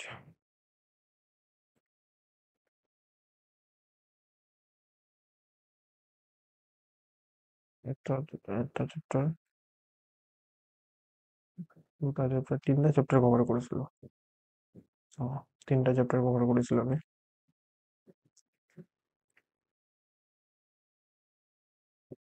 কিন্তু 4 নম্বৰ চেপ্টাৰ আছিলে, আৰু নেক্সট ইজ 5 নম্বৰ চেপ্টাৰ। তো 5 number chapter is related to medium term Outlook. Medium term Outlook মানে কি? মিডিয়াম টাৰ্ম আউটলুক মানে হ'ল যে ধৰি লওক, মানে লং টাৰ্মটো মানে এটাতো জানে শ্বৰ্ট টাৰ্ম। শ্বৰ্ট টাৰ্ম মানে 1 ইয়াৰ বা 1 ইয়াৰতকৈ তলত। লং টাৰ্ম হৈছে যে একদম 10 বছৰ, 20 বছৰ, 50 বছৰ, 100 বছৰ লং টাৰ্ম। তাৰ মাজত আহে মিডিয়াম টাৰ্ম। ঠিক আছে, ধৰি লওক 5 বছৰ, 10 বছৰ, সেইটো হ'ল মিডিয়াম টাৰ্ম। মিডিয়াম টাৰ্মত আমি কি কৰিব লাগে? ঠিক আছে, ধৰি লওক এতিয়া 2020-25, তো 2020-25 টু 2020-30 আমি কি কৰিব লাগে? ঠিক আছে, 2020-25 টু 2020-30, ঠিক আছে, 2030 আমি কি কৰিব লাগে? সেইটো মিডিয়াম টাৰ্ম হৈ গ'ল। বা 2020-25 টু 2020-47 আজাদী কা অমৃত মহোৎসৱ। তো ইয়াত আমি কি কৰিব লাগে? এইবোৰ হ'ল মিডিয়াম টাৰ্মত আহিব, মিডিয়াম টাৰ্ম আউটলুক। তো ইয়াত আমি মেইনলি কি কি কামত ফ'কাছ কৰিব লাগিব, কি কৰিব লাগিব, কি ৰিকমেণ্ডেশ্যনছ দিছে, সেইটো চেপ্টাৰত এই কথাখিনি লিখা আছে ইকনমিক ছাৰ্ভেৰ। তো ইকনমিক ছাৰ্ভে আমাক কৈছে যে IMF এ প্ৰজেক্ট কৰিছে যে আমাৰতো $5 ট্ৰিলিয়ন ইকনমি বনাৰ কথা আছিলে। সেইটো আমি কেতিয়া হ'ব পাৰিম? একৰ্ডিং টু দ্য IMF, আমাৰ $5 ট্ৰিলিয়ন ইকনমি বাই ফাইনেন্সিয়েল ইয়াৰ 2028 হ'ব। ঠিক আছে, বাই 2028 আমি $5 ট্ৰিলিয়ন ইকনমি হ'ম, আৰু ইনফেক্ট $6.3 ট্ৰিলিয়ন ইকনমি হ'ম আমি ফাইনেন্সিয়েল ইয়াৰ 2020-30। অ'কে, আৰু আমাৰ মোটামুটি 2025ৰ পৰা 2020-30লৈকে, ফাইনেন্সিয়েল ইয়াৰ 2025 টু 2020-30 আমাৰ যিটো গ্ৰ'থ ৰেট থাকিব, ঠিক আছে, এনুৱেল GDPৰ গ্ৰ'থ ৰেট, মানে নমিনেল GDP গ্ৰ'থ ৰেট, সেইটো আপোনাৰ 10.2% মান থাকিব। ঠিক আছে, তো সেনেকুৱা ধৰণে IMF এ প্ৰজেক্ট কৰিছে, প্ৰিডিক্ট কৰিছে। আকৌ এবাৰ কৈছোঁ, দিছ ইজ ইম্পৰ্টেণ্ট। সেইটো বিভিন্ন জেগাত আপোনালোকে কোট কৰিব পাৰে কথাষাৰ, যে IMF এ প্ৰজেক্ট কৰিছে যে চব এইবোৰ চব মেইনছত বেছিকৈ কামত আহে প্ৰিলিমছতকে। তো কেতিয়াবা কি হয় যে আমাক লিখিবলগীয়া হয় যে ইণ্ডিয়াই কেনেকুৱা ধৰণে ইকনমিত পাৰফৰ্ম কৰি আছে। তো আমি এই ঘিচা পিটা ক্লিচে কিছুমান লাইন লিখোঁ। আমি লিখোঁ যে India is the fastest growing economy. সেইটোতো জানোৱেই, সেইটোতো বাচ্চাও লিখিব ন। তো তাতকৈ ভাল এইটো এনেকুৱা, according to the IMF, India will become $5 trillion economy by 2020, financial year 2020-28। তো দিছ লাইন ইজ মোৰ ৰিলায়েবল, আৰু মানে ক্লিচে নহয় এইটো, বুজি পাইছে? এইটোৱে আপুনি ইউনিক যে আপোনাৰ আনচাৰটো, বেছিভাগেতো কি লিখিব? বেছিভাগে আপোনাৰ কি হ'ব যে তাহাঁতি কেজুৱেলি লিখিব আনচাৰবোৰ। ঠিক আছে, তো আৰু এনেতো চবেই ভালেই লিখে, চব যোনে প্ৰিলিমছ ক্লিয়াৰ কৰিব আৰু মেইনছ লিখিব, তাহাঁতি চব প্ৰিলিমছ সেইটো কাৰণে ক্লিয়াৰ কৰিব বিকজ তাহাঁতি জানে কিবা এটা। আদাৰৱাইজ মানে এৰাগেৰা নথুকেৰাৰ কাম নহয় প্ৰিলিমছ ক্লিয়াৰ কৰা, সঁচা কথা ক'ব গ'লে। ঠিক আছে, তাত টোক্কা মাৰি প্ৰিলিমছ ক্লিয়াৰ কৰিব নোৱাৰে আপুনি। যদি আপুনি প্ৰিলিমছ ক্লিয়াৰ কৰিছে, ডেট মিনছ ইউ নো। আৰু মেইনছত মেইনলি আপোনাৰ মানে চবৰে লগত কম্পিটিশ্যন নাই, সেইখিনি ভাল কেণ্ডিডেটবোৰৰ লগত কম্পিটিশ্যন আছে। তো ভাল ইনফেক্ট তাৰ লগতো কম্পিটিশ্যন আছে যোনে অলৰেডি ছাৰ্ভিচেছ আছে, মনত ৰাখিব এই কথাষাৰ, যোনে অলৰেডি কিবা ছাৰ্ভিচত আছে। ফৰ এক্সাম্পল কোনোবাই ইণ্ডিয়ান একাউণ্টছ নহয়, আপোনাৰ অডিট এণ্ড একাউণ্ট ছাৰ্ভিচত পাইছে, কোনোবাই ছুপাৰিনটেণ্ডেণ্ট অফ টেক্সেছ হৈ আছে, APSC পাছ কৰি, কোনোবাই এনফৰ্চমেণ্ট অফিচাৰ হৈ আছে। ইনফেক্ট মোৰ নিজৰ ষ্টুডেণ্ট এনফৰ্চমেণ্ট ইনস্পেক্টৰ হয়, তেওঁ অলৰেডি মানে মেইনছৰ যিটো মেইনছ গাইডেন্স প্ৰগ্ৰাম আছে তেওঁৰ তাত মেইনলি এনৰোল হৈ আছে। So he will also' appear for APSC, that's why মানে তেওঁ ষ্টুডেণ্ট হয়, ঠিক আছে। তো আল্টিমেটলি এনেকুৱা ধৰণৰ ষ্টুডেণ্টৰ লগত আপুনি কেতিয়া কম্পিট কৰিব পাৰিব বিগিনাৰ হৈ পিনে, যেতিয়া আপুনি ক্লিচিয়ে লাইনবোৰ লিখা বন্ধ কৰিব, ঠিক আছে। আৰু মোৰ মেইন পাৰ্পজ হৈছে যে এই বস্তুবোৰক দেখুৱাই দিয়া যে ডাটাটো দি দিম মই, ঠিক আছে, ডাটাটো বেলেগ ইনষ্টিটিউটো দি আছে বা মোতকে ভাল ডাটাই দি আছে ফৰ এক্সাম্পল, ঠিক আছে, বা যিয়ে হওক, বাট ডাটাটো ইউজ ক'ত কৰিম আমি বা ইউজ কেনেকে কৰিম আমি, সেইটো মেইন কথা, ঠিক আছে। ডাটা লৈ পিনে বহি আছে আপুনি, কি কৰিব এইখিনি ইমানখিনি ডাটা যদি ইউজে কৰিব নোৱাৰা, ঠিক আছে। ইট ইজ লাইক আপোনাৰ ওচৰত AK-47 আছে কিন্তু চলাব নাজানে, অ'কে। আপোনাৰ ওচৰত নিউক্লিয়াৰ বমো আছে বাট ইউ কাণ্ট ইউজ, তো এইটোৰ কাম কি আছে? আপোনাৰ ওচৰত লেপটপ আছে বাট চলাব নাজানে, একো কাম নাই ন তাৰ, হয় নে নহয়? কি কৰিব ইমানখিনি ডাটা লৈ পিনে? তো উই শুড লাৰ্ণ যে কেনেকৈ আমি ডাটাবোৰক ইউজ কৰিব পাৰোঁ। So this is the way to use. মই এক্সাম্পল দিলোঁ যে আপুনি নিজে ভাবক, আপুনি এক্সামিনাৰ হয়, এটা কপি আহিছে, সেইটো কপিত প্ৰথম লাইনটো কি লিখা আছে, এটা আনচাৰ আছে, সেই আনচাৰৰ প্ৰথম লাইনটো লিখা আছে India is the fastest growing economy. আৰু এটা কপি আহিছে আপোনাৰ ওচৰত, তেওঁ লিখিছে যে according to the IMF India will become 5 trillion economy by 2028। আপুনি নিজে ভাবক কাক নম্বৰ দিব বেছি ভাল, আপুনি নিজে কাক নম্বৰ দিব, আপুনি নিজে কওক। আৰু এইটো যে মই কৈছোঁ যে এইটো মই কোনো ধৰণৰ একদম চিক্ৰেট ডাটা কোৱা নাই, it is mention in the economic survey, right. Just আপোনালোকৰ ওচৰত এনেকুৱা ধৰণৰ ডাটাৰ এটা চাংক হ'ব লাগে যে এই ছেইম ডাটাখিনি বিভিন্ন জেগাত আমি ঘূৰাই পেকাই ইউজ কৰিম। আমাৰ প্ৰব্লেম কি? আমাৰ প্ৰব্লেম হৈছে যে আমি এগাল ডাটা লৈ লওঁ, তাৰপিছত এটাকো মনত নাৰাখোঁ, তাৰপিছত এক্সামিনেশ্যন হলত গৈ পিনে যেতিয়া মনত নপৰিব তেতিয়া আমি লিখিম India is the fastest growing economy, বুজি পালে? This is our problem. তাৰপিছত ক'ব যে ছাৰ এক্সাম ক্লিয়াৰ হোৱা নাই, ভাল নম্বৰ অহা নাই। ভাল নম্বৰ কেনেকৈ আহিব কওকচোন? তো আপুনি কিবা ভাল নম্বৰ পোৱাৰ কাৰণে ভাল কথা লিখিছে, হয় নে নহয়? তো এই বস্তুবোৰ আমি ৰিয়েলাইজ কৰিব লাগে। এতিয়া চাওক, এই বস্তুবোৰ যিসকল বেছিভাগতো আপোনালোক বিগিনাৰ হয় বা মেইনছ লিখা নাই, তো আল্টিমেটলি বহুত ষ্টুডেণ্ট এনেকুৱা আছে, তাহাঁতি ধৰি লওক ৰেকৰ্ডেড চাই বা তাহাঁতি ধৰি লওক ক্লাছ নকৰে কিন্তু সেইখিনি মেইনছ গাইডেন্স প্ৰগ্ৰামত এনৰোল হৈ থাকে। তো তাহাঁতি 2 বাৰ লিখিছে, 3 বাৰ লিখিছে মেইনছ, ইণ্টাৰভিউ দিছে, দেন অলছ' তাহাঁতি আগবাঢ়িব পৰা নাই। মই মেক্সিমাম যেতিয়া আনচাৰবোৰ চেক কৰোঁ, তাহাঁতৰ আনচাৰ কপি চেক কৰোঁ, তেতিয়াহ'লে এইবোৰ বস্তু দেখি পাওঁ, তাহাঁতি মানে জেনেৰেলাইজ ধৰণে আনচাৰবোৰ লিখে, ঠিক আছে। জেনেৰেলাইজ ধৰণে আনচাৰ লিখিলে নহ'ব, ইয়াত স্পেচিফিক হ'ব লাগিব। আপুনি কোনোবা এটা যদি ডাটা কোড কৰিছে, ক'ৰ পৰা ডাটাটো কোড কৰিছে সেইটো লিখক। আৰু সেইটো চাওক, আপুনি ভাবিব যে সেইটো কাৰণেতো ছাৰ আমি বহুত কথা মনত ৰাখিব লাগিব চাগে, আপোনালোকৰ মাথাততো সেইটোৱে আহি আছে, ছাৰতো বহুত কথা মনত ৰাখিব লাগিব, তো এনেকৈতো দিগদাৰ হৈ যাব ন, সেইটো কাৰণে ক্লিচে লাইনবোৰ আহে মাথাত আমাৰ। বা কেতিয়াবা মই সেইটোকো দেখোঁ যে যিটো কুৱেশ্যন আছে নহয়, কুৱেশ্যনটোকে ৰিপিট কৰি দিছে আপোনাৰ ইন্ট্ৰডাকশ্যনত, কৰে বহুতে। মানে তেওঁৰ দুখ নহয়, তেওঁ লাইনে বিচাৰি পোৱা নাই, মানে কি লাইন লিখিম ইয়াত, মানে তো কুৱেশ্যনটোকে উল্টা কৰি পিনে লিখি দিছে। ধৰি লওক কুৱেশ্যন এক্টিভ ভইচত আছে, সেইটো পেচিভ ভইচ কৰি পিনে লিখি দিছে। তো এক্সামিনাৰটো বুৰ্বক নহয়, হয় নে নহয়? যে আপোনাক বুজি নাপাব, যে সেইটো এক্সামিনাৰটো সেই কলেজৰ এক্সামিনাৰো নহয়, কলেজৰ এক্সামিনাৰে নোচোৱাকৈ চকু বন্ধ কৰি মাৰ্কছ দিব লাগে, দি দিওঁ, এনেকৈ দি দিয়ে। আমি জানো যে ইয়াতো কলেজৰ এক্সামিনাৰে আহি পিনে চেক কৰিব, বাট উই উইল কনচিডাৰ, মানে আমাৰ যিজন এক্সামিনাৰ পঢ়িব, আমি বেষ্ট কেছ চিনাৰিও কনচিডাৰ কৰিম ন, সেইজন ৱেল লাৰ্ণ হ'ব, তেওঁ ভাল চাই চিতি নাম্বাৰ দিব। এতিয়া দিবনে নাই, APSC জাষ্টিছ কৰিবনে নাই, সেইটো আমাৰ হাতত নাই, সেইটো আমি কথা নাপাতোঁ, বাট আমি আমাৰ ফালৰ পৰা বেষ্ট দিম। আমি আমাৰ ফালৰ পৰা বেষ্ট দিয়াৰ কাৰণে মানে আমাৰ যিটো আনচাৰ হ'ব সেইটো ভাল হ'ব লাগিব। কিন্তু তাৰ কাৰণে আপুনি বহুতখিনি ডাটা মুখস্থ কৰিব নালাগে। আপোনাৰ ওচৰত এনেকুৱা ধৰণৰ data, for example this data, মই যিটোৰ ওপৰত লেকচাৰটো মাৰি আছোঁ, এনেকুৱা ধৰণৰ যদি পইণ্ট ধৰি লওক 100টা বা 80 to 100 যদি আপোনালোকৰ ওচৰত এনেকুৱা পইণ্ট থাকে ন, ঠিক আছে, এতিয়া ইকনমিৰ কাৰণে ধৰি লওক 20টা আপুনি পইণ্ট ৰেডি কৰি ৰাখিছে ইন্ট্ৰডাকশ্যন কনক্লুজনৰ কাৰণে, পলিটিৰ কাৰণে 20টা, সেনেকে যদি 100টা মান ৰেডি কৰি ৰাখে 100-150 ইমানটো কষ্ট কৰিব লাগিব ভাই, ঠিক আছে, ইমানটো কষ্ট কৰিব লাগিব। আপুনি 100টা কেনেকে মনত ৰাখিম, তেন্তে নাৰাখিব, APSCৰ কাৰণে প্ৰিপেয়াৰো নকৰিব, ঠিক আছে। তো আল্টিমেটলি অলপতো কষ্ট কৰিব লাগিব, কিন্তু চিষ্টেমেটিক মেথডত কি কষ্ট কৰিব লাগিব সেইটো চাব লাগিব। যি টি নহয়, এইটো গোটেই ইকনমিক চাৰ্ভে 500 পেজ বহি আছে বোলে, 500 পেজৰ পৰা কিমানটা পেজ মনত ৰাখিব পাৰিব মোক কওক। ইয়াৰ পৰাই মনত ৰখাৰ কাৰণে দিগদাৰ হৈ যাব। ইমান যে লেকচাৰ মাৰি আছো, দাঁত বিষ থকা স্বত্বেও মোৰ পাৰ্পাছ হৈছে যে ইউ শ্বুড ৰিয়েলাইজ যে ইয়াৰ পৰা আপোনালোকে যে যিটো ৰিলিভেণ্ট, যিটো এক্সামিনেশ্যনৰ কাৰণে ৰিলিভেণ্ট আছে সেইটো ল'ব লাগে, যি টি নহয়, ঠিক আছে। Is it clear? বুজি পালে না?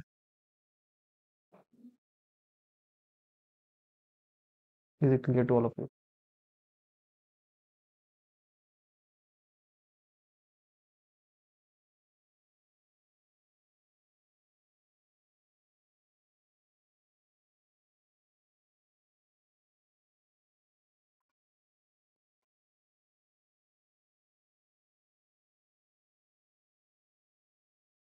ঠিক আছে। তাৰপিছত নেক্সট লিখিছে economic survey to reach is Viksit Bharat মানে developed economy 2020-47 goal, India must grow at 8% annually for the next 2 decades. আমি নেক্সট 2 ডিকেডছত আহিবলগীয়া 2 ডিকেডছত মানে 20 বছৰত আমি এটলিষ্ট কি কৰিব লাগিব 8% আমাৰ গ্ৰোথ ৰেট হ'ব লাগিব, GDP গ্ৰোথ ৰেট, তেতিয়াহে আমাৰ যিটো ভিজন বিকশিত ভাৰত বাই 2020-47 সেইটো আমাৰ গোল পূৰা হ'ব। কোনে কৈছে? ইকনমিক চাৰ্ভে, ঠিক আছে। এতিয়াতো আপুনি ভাবিছে যে ইয়াতো IMF বুলি লিখা নাই, এতিয়া কি লিখিম ইয়াত according to the economic survey লিখিব, বুজি পালে? এজ ইকনমিক চাৰ্ভে মেনশ্যনড এনেকে লিখিম। Indian economy is in the middle of a change that represent an unprecedented economic challenge and opportunity. Geo-economic fragmentation is replacing globalization, leading to imminent economic realignment and readjustment. এই যে কেতিয়াবা আপোনালোকে দেখে যে code base আহে, যে এটা line লিখা থাকে, একটা স্টেটমেন্ট লিখা থাকে, তাৰপিছত এক্সপ্লেইন থাকে না থাকে, হয় না? Explain, evaluate, critically analyze, এটা line. This can be a line in the next UPSC or APSC, ঠিক আছে? This can be a line. So কিমান মজা এটা লাইন লিখিছে যে আমাৰ ইনফেক্ট গ্লোবেলাইজেশন যেটো আছে, এই গ্লোবেলাইজেশন ওয়াৰ্ডটো আমাৰ কি হয় যে সিলেবাসতো আছে, ঠিক আছে। Geo economic fragmentation is replacing globalisation, leading to imminent economic realignment and readjustment হ'ব পাৰে, ক্ৰিটিক্যালি এনালাইজ, এক্সপ্লেইন, বুজি পালে? এনেকুৱা ধৰণৰ লাইনৰ পৰা আমি এক্সপেক্ট কৰিব পাৰো, মে বি এইটো এপিএসসি দিব পাৰে, কিন্তু এইটো লাইন লিখি পিনে ক'ব পাৰে ক্ৰিটিক্যালি ইভ্যালুয়েট, এক্সপ্লেইন, ডিসকাস, এনেকুৱা ধৰণৰ পিছফালে কিবা এটা লগাই পিনে দি দিব পাৰে, ওকে। তো এইবোৰ লাইনৰ পৰা আমি প্ৰেডিক্ট কৰি দিব পাৰো, ঠিক আছে।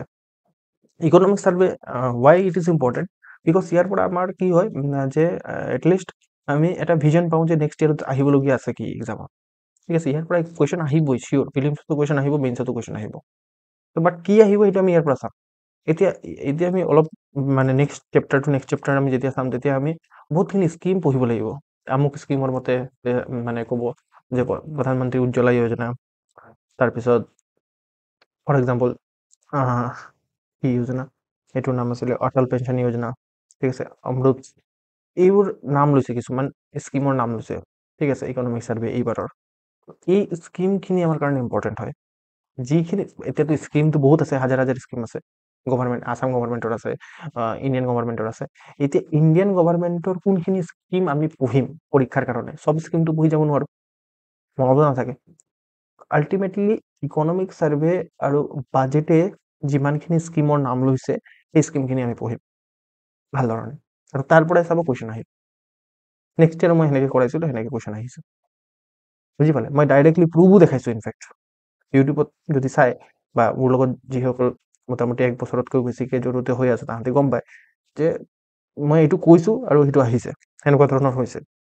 আৰু এইটো যে মই যে অন্তৰ্যামী হয় মোৰ ওচৰত মানে ভগৱানে আহি পিনে ভিজন মানে সপোনত কৈ গৈছিলে এইটো আহিব বুলি সেইটো পঢ়াই দিয়ক এনেকুৱা একো নহয় it can be predicted by you also বুজি পাইছে জাষ্ট এইটো জাষ্ট আপুনি কি কৰক যে আপুনি নিজে ভাবক না ইকনমিক সাৰ্ভে মেনশন কৰিছে কোন এটা স্কিমৰ নাম ইট ইজ ইম্পৰ্টেণ্ট ঠিক আছে ৰুপটপ সোলাৰৰ কথা কৈছে ইট ইজ ইম্পৰ্টেণ্ট আহিব পাৰে এক্সামিনেশ্যন তো যিবোৰ আপোনাৰ কেতিয়াবা কেতিয়াবা বহুত ষ্টুডেণ্ট আহি পিনে সুধে ছাৰ কোনখিনি স্কিম পঢ়িম যিটো ইকনমিক সাৰ্ভেত লিখা আছে যিটো বাজেটত লিখা আছে স্কিমৰ নাম লৈছে যদি স্কিমৰ নামটো লৈ লৈছে ইউ শুড প্ৰিপেয়াৰ তাত কেইটা স্কিম হ'ব 20টা না স্কিমৰ নাম ল'ব 30টা স্কিমৰ নাম ল'ব 30টা স্কিম প্ৰিপেয়াৰ কৰিব লাগিব ঠিক আছে আৰু এপিএসসি হয় ভাই ওকে আচ্ছা এই যে এই লাইনটো কি লিখিছে মানে জিঅ' ইকনমিক ফ্ৰেগমেণ্টেশ্যন এতিয়া জিঅ' ইকনমিক ফ্ৰেগমেণ্টেশ্যন মানে কি এই মই তলত লিখি দিছোঁ geo' economic fragmentation refers to breakdown of economic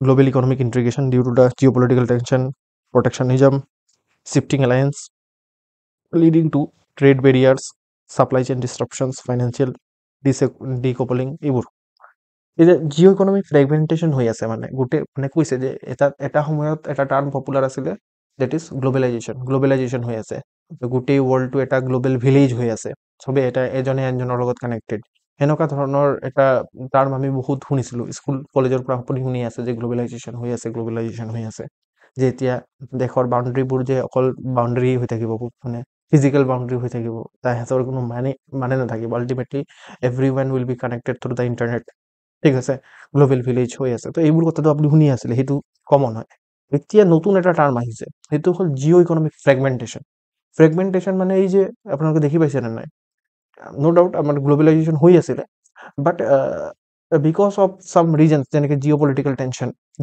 tension মানে এই ইউক্ৰেইন ৰাছিয়াৰ ৱাৰ তাৰপিছত ইজৰাইল হামাছ কনফ্লিক্ট বুজি পালে ইজৰাইল পেলেষ্টাইন কনফ্লিক্ট তো এইবোৰৰ কাৰণে কি হৈছে যে বা ইণ্ডিয়া চাইনাৰ ভাল ৰিলেশ্যন নাই ইণ্ডিয়া পাকিস্তানৰ ভাল ৰিলেশ্যন নাই ঠিক আছে তো এইবোৰ ৰিজনৰ কাৰণে ফৰ এক্সাম্পল ইউৰোপ আৰু ৰাছিয়াৰ ভাল ৰিলেশ্যন নাই তো এইবোৰ হ'ল জিঅ' পলিটিকেল টেনশ্যন ঠিক আছে তো তাৰপিছত হ'ল প্ৰটেকশ্যনিজম প্ৰত্যেকটা কাণ্ট্ৰি নিজকে কি কৰে যে যেনেকৈ ট্ৰাম্প এতিয়া ৰাষ্ট্ৰপতি হৈছে তো তেওঁ কয় যে আমেৰিকা ফাৰ্ষ্ট ঠিক আছে তেওঁ কি কয় যে তেওঁ এই এতিয়া ৰিচেণ্টলি কি কৰি আছে তেওঁ আল্টিমেটলি যিমানখিনি ইলিগেল মাইগ্ৰেণ্টছ আছিলে তাহাঁতক লাট মাৰি দেশৰ পৰা ওলাই দিছে ঠিক আছে মেক্সিকোৰ যিটো বৰ্ডাৰ আছে সেইটো চিল কৰি আছে হোৱাট ইজ দিছ প্ৰটেকশ্যনিজম ঠিক আছে তো আল্টিমেটলি এনেকৈ কৰিলে কাৰ লগত ভাল ৰিলেশ্যন থাকিব তো আল্টিমেটলি ট্ৰাম্পে সেইটো কথা কোৱা নাই যে গ্ল'বেলাইজেশ্যন আছে এতিয়া আহি পিনে ইয়াত থাকিব পাৰিব এনেকুৱা ধৰণৰ একো কোৱা নাই তেওঁ কৈছে যে আমেৰিকান মানুহ আমেৰিকাত থাকিব ঠিক আছে তো হোৱাট ইজ দিছ প্ৰটেকশ্যনিজম তাৰপিছত এলায়েন্সৰ শ্বিফটিং হৈ আছে ঠিক আছে তো যেতিয়া ফৰ এক্সাম্পল ৱৰ্ল্ড ৱাৰ টুৰ সময়ত মানে আমি গম পাইছিলোঁ যে কিছুমান জাৰ্মানীৰ এলাই আছিলে ঠিক আছে কিছুমান ধৰি লওক আপোনাৰ ফ্ৰান্সৰ এলাই আছিলে তো এনেকুৱা ধৰণৰ এলাইনমেণ্ট আছিলে ঠিক আছে আমি নন এলাইনমেণ্ট মুভমেণ্ট আমি লঞ্চ কৰিছিলোঁ যদি অলপ চলপ জানে পষ্ট ইণ্ডিপেণ্ডেণ্টৰ কথা তো আমি মানে কাৰো এলাইনমেণ্ট মানে কাৰো ফালে নাছিলোঁ তো এতিয়া আমি দেখি পাইছোঁ যে আমি অলপ মানে আমি কি নহয় গোটেই ৱৰ্ল্ডৰ এলাইনমেণ্টটো চেঞ্জ হৈ আছে ঠিক আছে কোনে কাৰ এলাই গম পোৱা নাযায় ঠিক আছে তো এই শ্বিফটিং এলায়েন্স হৈ আছে ট্ৰেড বেৰিয়াৰ্ছ আহি আছে ট্ৰেড বেৰিয়াৰ্ছ মানে হ'ল যে এতিয়া ফৰ এক্সাম্পল ইণ্ডিয়া আপুনি যদি ভাবিছে যে নহয় মই APSCত পঢ়া শুনা এৰি দিম এক্সপৰ্ট কৰিম আমেৰিকাত এক্সপৰ্ট কৰিম তো আল্টিমেটলি আমেৰিকাত পটকৈ এক্সপৰ্ট কৰিব নোৱাৰিব ট্ৰেড বেৰিয়াৰ্ছ আছে ঠিক আছে ট্ৰেড বেৰিয়াৰ্ছ মানে আপোনাক ক'ব যে আমুক টেক্স দিব লাগিব এই আপোনাৰ ফৰ এক্সাম্পল আপুনি ভাবিছে যে ইয়াৰ পৰা যিটো কাজি নেমু আছে কাজি নেমু ইয়াত অসমত ফেমাছ হয় তো তাৰ পিকল বনাব আচাৰ বনাই পিনে এক্সপৰ্ট কৰিব তাক ক'ব তাত আমেৰিকাৰ মানুহটোৱে আপোনাৰ আচাৰটো খাই চাব ক'ব এইটো ভাল নহয় ভাল কোৱালিটিৰ নহয় তো আপোনাৰ কোৱালিটি টেষ্টিঙত আপোনাক ফেইল কৰি দিব এইবোৰ হ'ল ট্ৰেড বেৰিয়াৰ্ছ ঠিক আছে তো তাৰপিছত ছাপ্লাই চেইন ডিষ্ট্ৰাকশ্যন মই অলৰেডি ক'লোঁ ধৰি লওক কিবা এটা হৈ গ'ল মানে কেনেলবোৰত কিবা এটা প্ৰব্লেম আহিলে তাৰপিছত ধৰি লওক মানে মনচুন ভালকৈ নহ'ল তো ছাপ্লাই নহ'ব তো এইবোৰৰ কাৰণে আল্টিমেটলি কি হৈ আছে যে জিঅ' ইকনমিক ফ্ৰেগমেণ্টেশ্যন হৈ আছে বুজি পাইছে ফ্ৰেগমেণ্টেশ্যন মানে বুজি পাইছে ন ভাঙি যোৱা গ্ল'বেলাইজেশ্যন মানে জোৰ মানে একেলগে মানে গোটেই ৱৰ্ল্ডৰ কাণ্ট্ৰিবোৰ একেলগে লাগি যোৱা উল্টা হৈ আছে এতিয়া লাইনটো বহক Jio' economic fragmentation is ৰিপ্লেচিং globalisation তো গ্লোবেলাইজেশ্যনক জিঅ' ইকনমিক ফ্ৰেগমেণ্টেশ্যনে ৰিপ্লেচ কৰি পেলাইছে। এতিয়া গ্লোবেলাইজেশ্যন নাই আৰু, লাহে লাহে গ্লোবেলাইজেশ্যনটো আঁতৰি পিনে জিঅ' ইকনমিক ফ্ৰেগমেণ্টেশ্যন আহি আছে। আৰু সেইটো কাৰণে কি হৈ আছে যে ইকনমিক ৰিএলাইনমেণ্টত আপোনাৰ কি হৈছে, ইমিনেণ্ট ইকনমিক ৰিএলাইনমেণ্ট হৈ আছে। ফৰ এক্সাম্পল, কাণ্ট্ৰিবোৰে, মই কালি লাষ্ট ক্লাছত পঢ়াইছিলোঁ, অন শ্বৰিং বা ফ্ৰেণ্ড শ্বৰিঙত ফ'কাছ কৰি আছে। This are the keywords you should mention in your answers. Okay, আৰু ৰিএডজাষ্টমেণ্টত ফ'কাছ কৰি আছে। ফৰ এক্সাম্পল, আমি ভাবিছোঁ যে আমি বেছি কি কৰোঁ যে আমি নিজৰ যিটো ওচৰৰ পাজৰে থকা কাণ্ট্ৰি আছে, যেনেকৈ আমি কিহৰ ওপৰত ফ'কাছ কৰিছোঁ, এক্ট ইষ্ট পলিচি। ঠিক আছে, আমি ভূটানৰ লগত ভাল ৰিলেশ্যন বনাইছোঁ। তাৰপিছত গোটেই চাউথ ইষ্ট এছিয়াৰ লগত ভাল ৰিলেশ্যন বনাবলৈ চেষ্টা কৰি আছোঁ, এক্ট ইষ্ট পলিচি। ঠিক আছে, আমি কি কয়, কালাদান মাল্টি মডেল প্ৰজেক্ট বনাই আছোঁ। ঠিক আছে, যাতে আমাৰ মানে ৰুটৰ মানে ৰোড বাই ৰোড আমি যাব পাৰোঁ। তো আল্টিমেটলি হোৱাট ইজ দিছ, আমি আগতে কৰা নাছিলোঁ এইবোৰ কাম। ঠিক আছে, but because of the geo' economic fragmentation আমিও কি কৰিছোঁ যে আমিও আমাৰ যিটো পজিশ্যন আছে ষ্ট্ৰং কৰাৰ কাৰণে আমি কিছুমান কাম লৈছোঁ। এই যে মই যে এক্সপ্লেইন কৰিলোঁ, এই লাইনখিনিয়ে লিখিব লাগে। এই যে মই ক'লোঁ যে এই গোটেইখিনি যে এই সৰু সৰু কথাকে লিখা আছে, যে এইখিনিকে এক্সপ্লেইন কৰি দিলোঁ, এই কথাখিনিকে এক্সপ্লেইন কৰি পিনে আপোনালোকে ধৰি লওক 250 ৱৰ্ডছত বা 150 ৱৰ্ডছত লিখিব লাগে। Is it difficult? আপুনি ভাবে যে এই এনেকুৱা ধৰণৰ এইটো, এতিয়া যে মই অলপ আগতে এক্সপ্লেইন কৰাৰ আগতে মই যদি কওঁ যে এইটো এক্সপ্লেইন কৰক, লিখক, আনচাৰ লিখক, ইয়াৰ দিগদাৰ লাগিছিলে। বাট এতিয়া দেখিছেনে, মই ভাঙি ভাঙি যেতিয়া কথাবোৰ কওঁ, বা আপুনি যেতিয়া কথাবোৰক ভাঙি ভাঙি ল'ব, প্ৰথম প্ৰথম ক'ব যে what is geo' economic fragmentation, why geo-economic fragmentation is happening because of this regions, এই আপোন আমুক আমুক আমুক। ঠিক আছে, how this is lead, মানে এইবোৰক কুৱেশ্যন কৰিব। ঠিক আছে, জিঅ' ইকনমিক ফ্ৰেগমেণ্টেশ্যনৰ কথা লিখিছে, how geo' economic fragmentation is happening. ঠিক আছে, এইবোৰ because of this reason geo' economic fragmentation are happening. ঠিক আছে, how it is leading to imminent economic alignment and readjustment। আপুনি নিজে কুৱেশ্যন সুধিব, এই লাইনটোৰ পৰা আপোনাৰ কি হ'ব যে তিনিটা মানে ভাগ হৈ যাব পাৰ্ট হৈ যাব। ইন্ট্ৰডাকশ্যন লিখক, কনক্লুজন লিখক, হৈ গ'ল ন আনচাৰ। Is it difficult? কি কয় আপোনালোকে? এইটো কি ডিফিকাল্ট টাস্ক? এইটো কি ডিফিকাল্ট হয় নেকি, কওকচোন?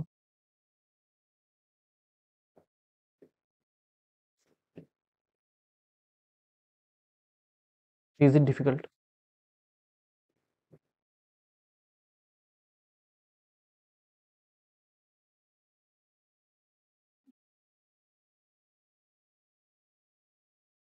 Very good. ডিফিকাল্ট নহয়, যদি ডিফিকাল্ট নহয়, you should write a answer on it আজি। ঠিক আছে, আজি আপোনালোকে এইটোৰ ওপৰত আনচাৰ এটা লিখিব, কিমান ৱৰ্ড, 250 ৱৰ্ডত। ঠিক আছে, যে এইটো লাইন আৰু প্লাছ মই কৈছোঁ যে ধৰি লওক চিম্পল এক্সপ্লেইন। ঠিক আছে, এক্সপ্লেইন ইন 250 ৱৰ্ডছ। পাৰিবনে? You will write an answer. ঠিক আছে, চ' এইটো এনেকুৱা ধৰণৰ মানে ষ্টেটমেণ্টে আপোনাৰ কি হয়, আপোনাৰ দেখিবলৈ লাগে সেইটো বহুত টান কিবা কিবি ৱৰ্ড লিখিছে ইয়াত, বাট টান নহয়, এইখিনি ইউ পি এছ চি লেভেলতো সোধে এনেকুৱা ধৰণৰ কুৱেশ্যন। ঠিক আছে, অ'কে।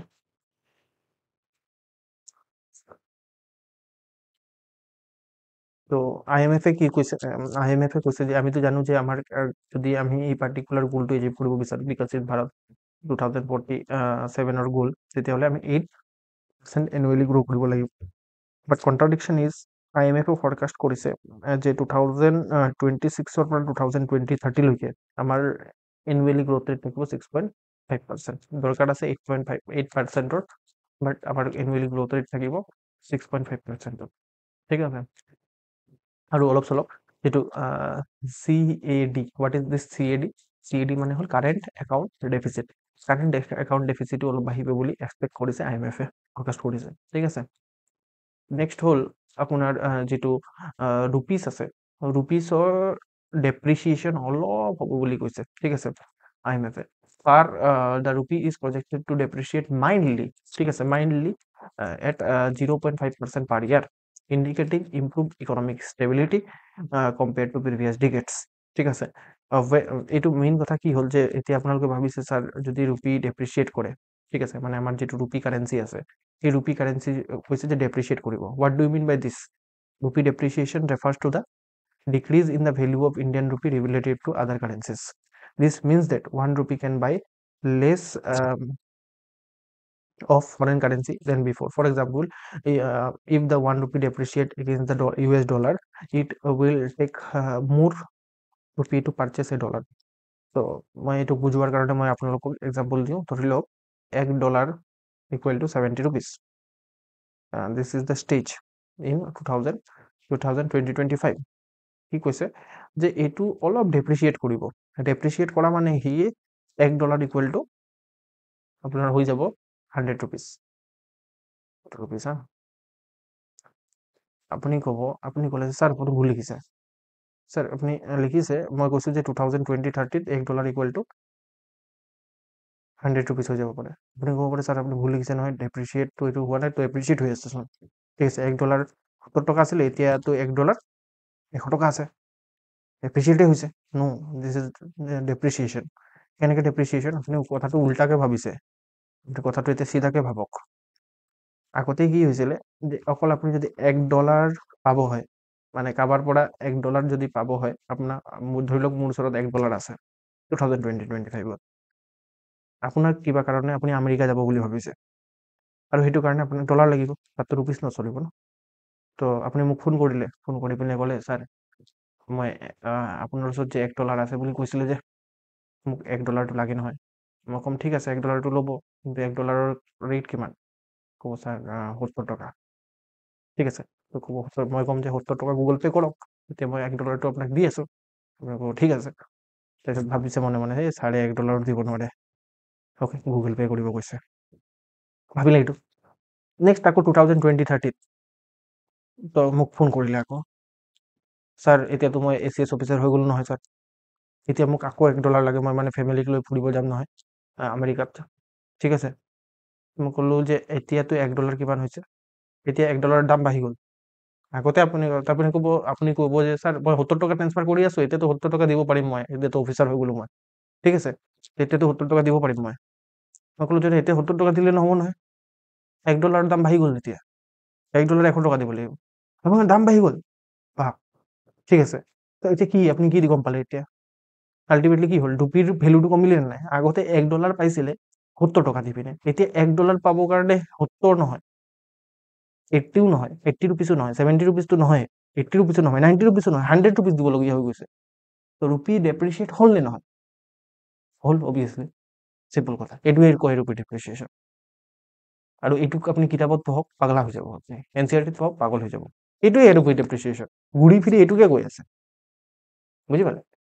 তো আল্টিমেটলি ইকনমিক চাৰ্ভে কি হৈছে, ৰুপিটো ডেপ্ৰিচিয়েট হ'ব অলপ, 0.5%।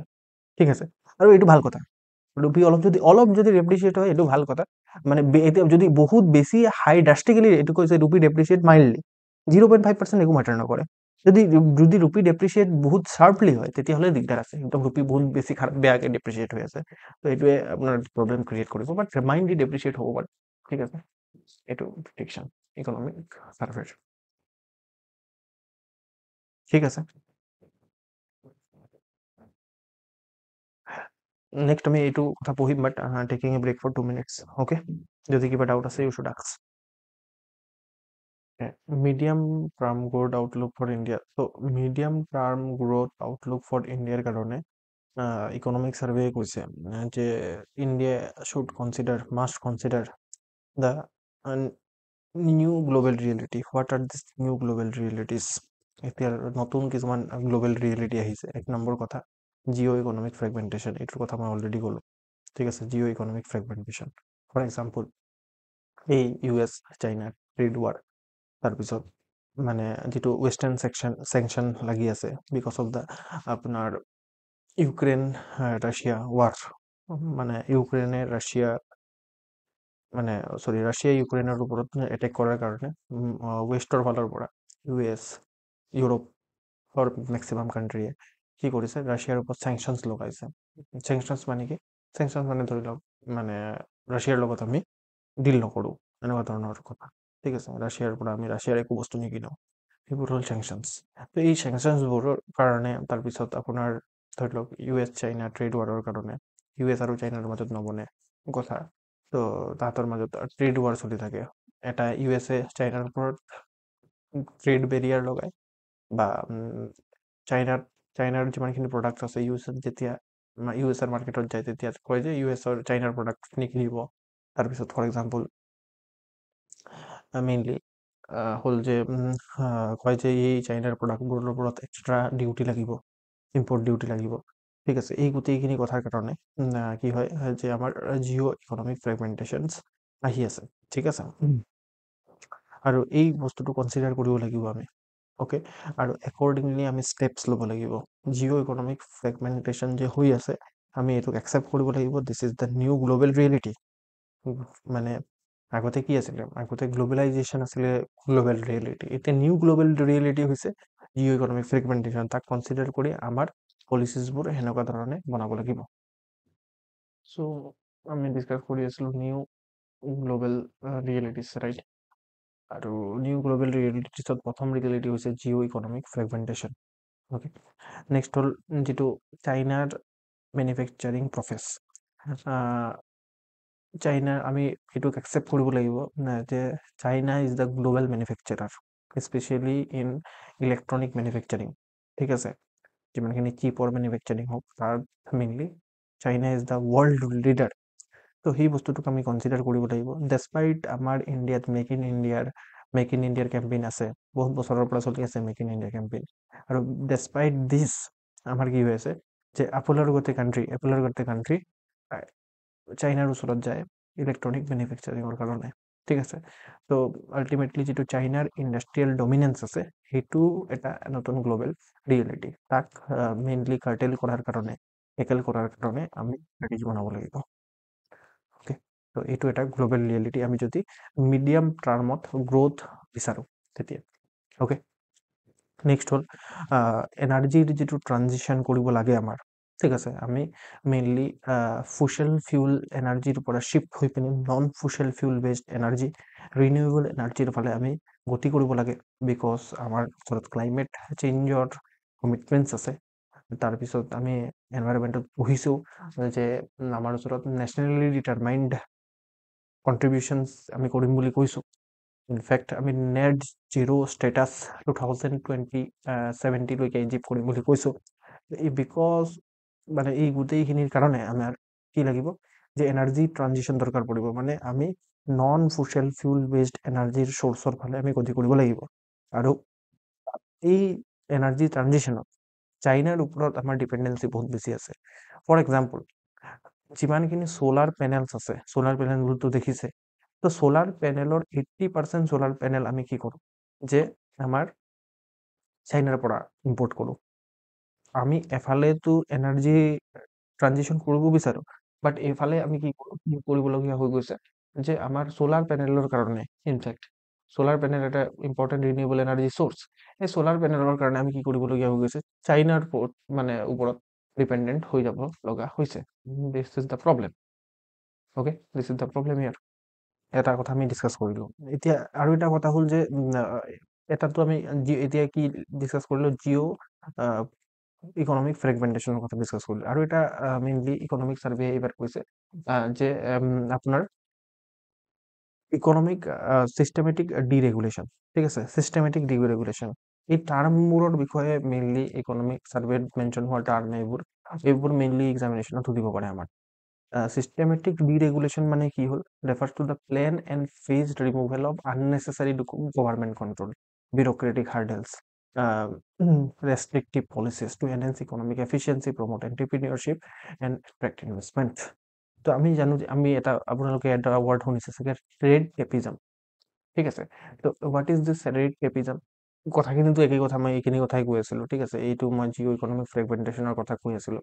তাৰপিছত মই ক'লোঁ যে চাইনাৰ যিটো মানে মেইনলি কি আছে যে মানে ডমিনেঞ্চ আছে, ইণ্ডাষ্ট্ৰিয়েল ডমিনেঞ্চ, সেইটো এটা প্ৰব্লেম। ইয়াত সেই যিখিনি কথা মই মুখেৰে ক'লোঁ, এতিয়া কথাখিনিতো শুনিছিলে, ৰাইট?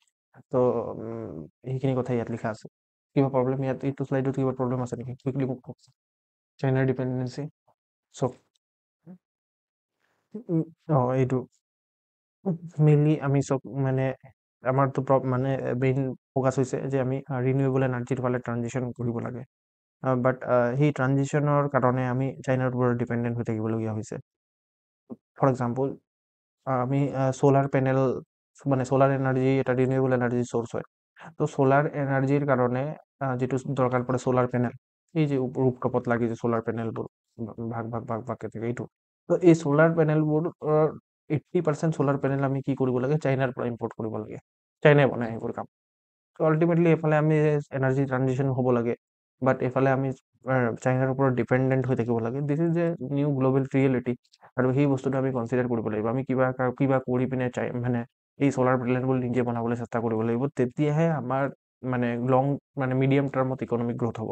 আদাৰৱাইজ কি হ'ব যে আমি যদি জিঅ' ইকনমিক ফ্ৰেগমেণ্টেশ্যনক কনচিডাৰ নকৰোঁ, আমি ভাবোঁ যে চব ভাই ভাই মানে মানে এটাই আনটাক হেল্প কৰিব, সেইটোত নচলিব। আল্টিমেটলি দেখি পাইছে যে নিজে নিজৰ মাজতে কাজিয়া কৰি আছে তাহাঁতি। কালি কি গেৰেণ্টি আছে যে আমাৰ লগত কাজিয়া নকৰে? তো এই জিঅ' ইকনমিক যিটো ফ্ৰেগমেণ্টেশ্যন হৈ আছে, সেইটো কনচিডাৰ কৰিব লাগিব, 1 নম্বৰ কথা। 2 নম্বৰ কথা যে চাইনা যে মেনুফেকচাৰিঙত লিডাৰ হয়, ৱৰ্ল্ড গ্ল'বেল লিডাৰ, সেইটোকো কনচিডাৰ কৰিব লাগিব। ঠিক আছে, ইয়াতো আমি চাইনাৰ লগত ভাল ৰিলেশ্যন মেইনটেইন কৰিব লাগিব, যিটো কেতিয়াও পচিবল নহয়। ইয়াতো নহ'লে আমি কি কৰিব লাগিব, আমাৰ যিটো মানে ইম্পৰ্ট আছে, সেইটো ডাইভাৰ্চিফাই কৰিব লাগিব বেলেগ বেলেগ কাণ্ট্ৰিত, আৰু আমি কৰিবলৈ চেষ্টা কৰিও আছোঁ। আৰু প্লাছ নিজৰ যিটো মেনুফেকচাৰিং কেপাচিটি, আমাৰ ছাৰ্ভিচ ছেক্টৰ বহুত ভাল, কিন্তু মেনুফেকচাৰিং কেপাচিটিটো বহুত বেয়া, সেইটোক আমি বঢ়াব লাগিব। বুজি পালে? আৰু এই এনাৰ্জি ট্ৰানজিশ্যনৰ ক্ষেত্ৰতো আমি নিজে কিবা এটা কৰিব লাগিব, চেল্ফ ৰিলায়েন্স হ'ব লাগিব। বুজি পালে? আৰু যদি আমি এই নতুন গ্ল'বেল ৰিয়েলিটি, এইবোৰ হ'ল নতুন গ্ল'বেল ৰিয়েলিটি, এইবোৰক আমি যদি কনচিডাৰ কৰোঁ, তেতিয়াহে মিডিয়াম টাৰ্মত আমাৰ গ্ৰ'থ হ'ব পাৰিব। অ'কে, এইখিনি কথা। তো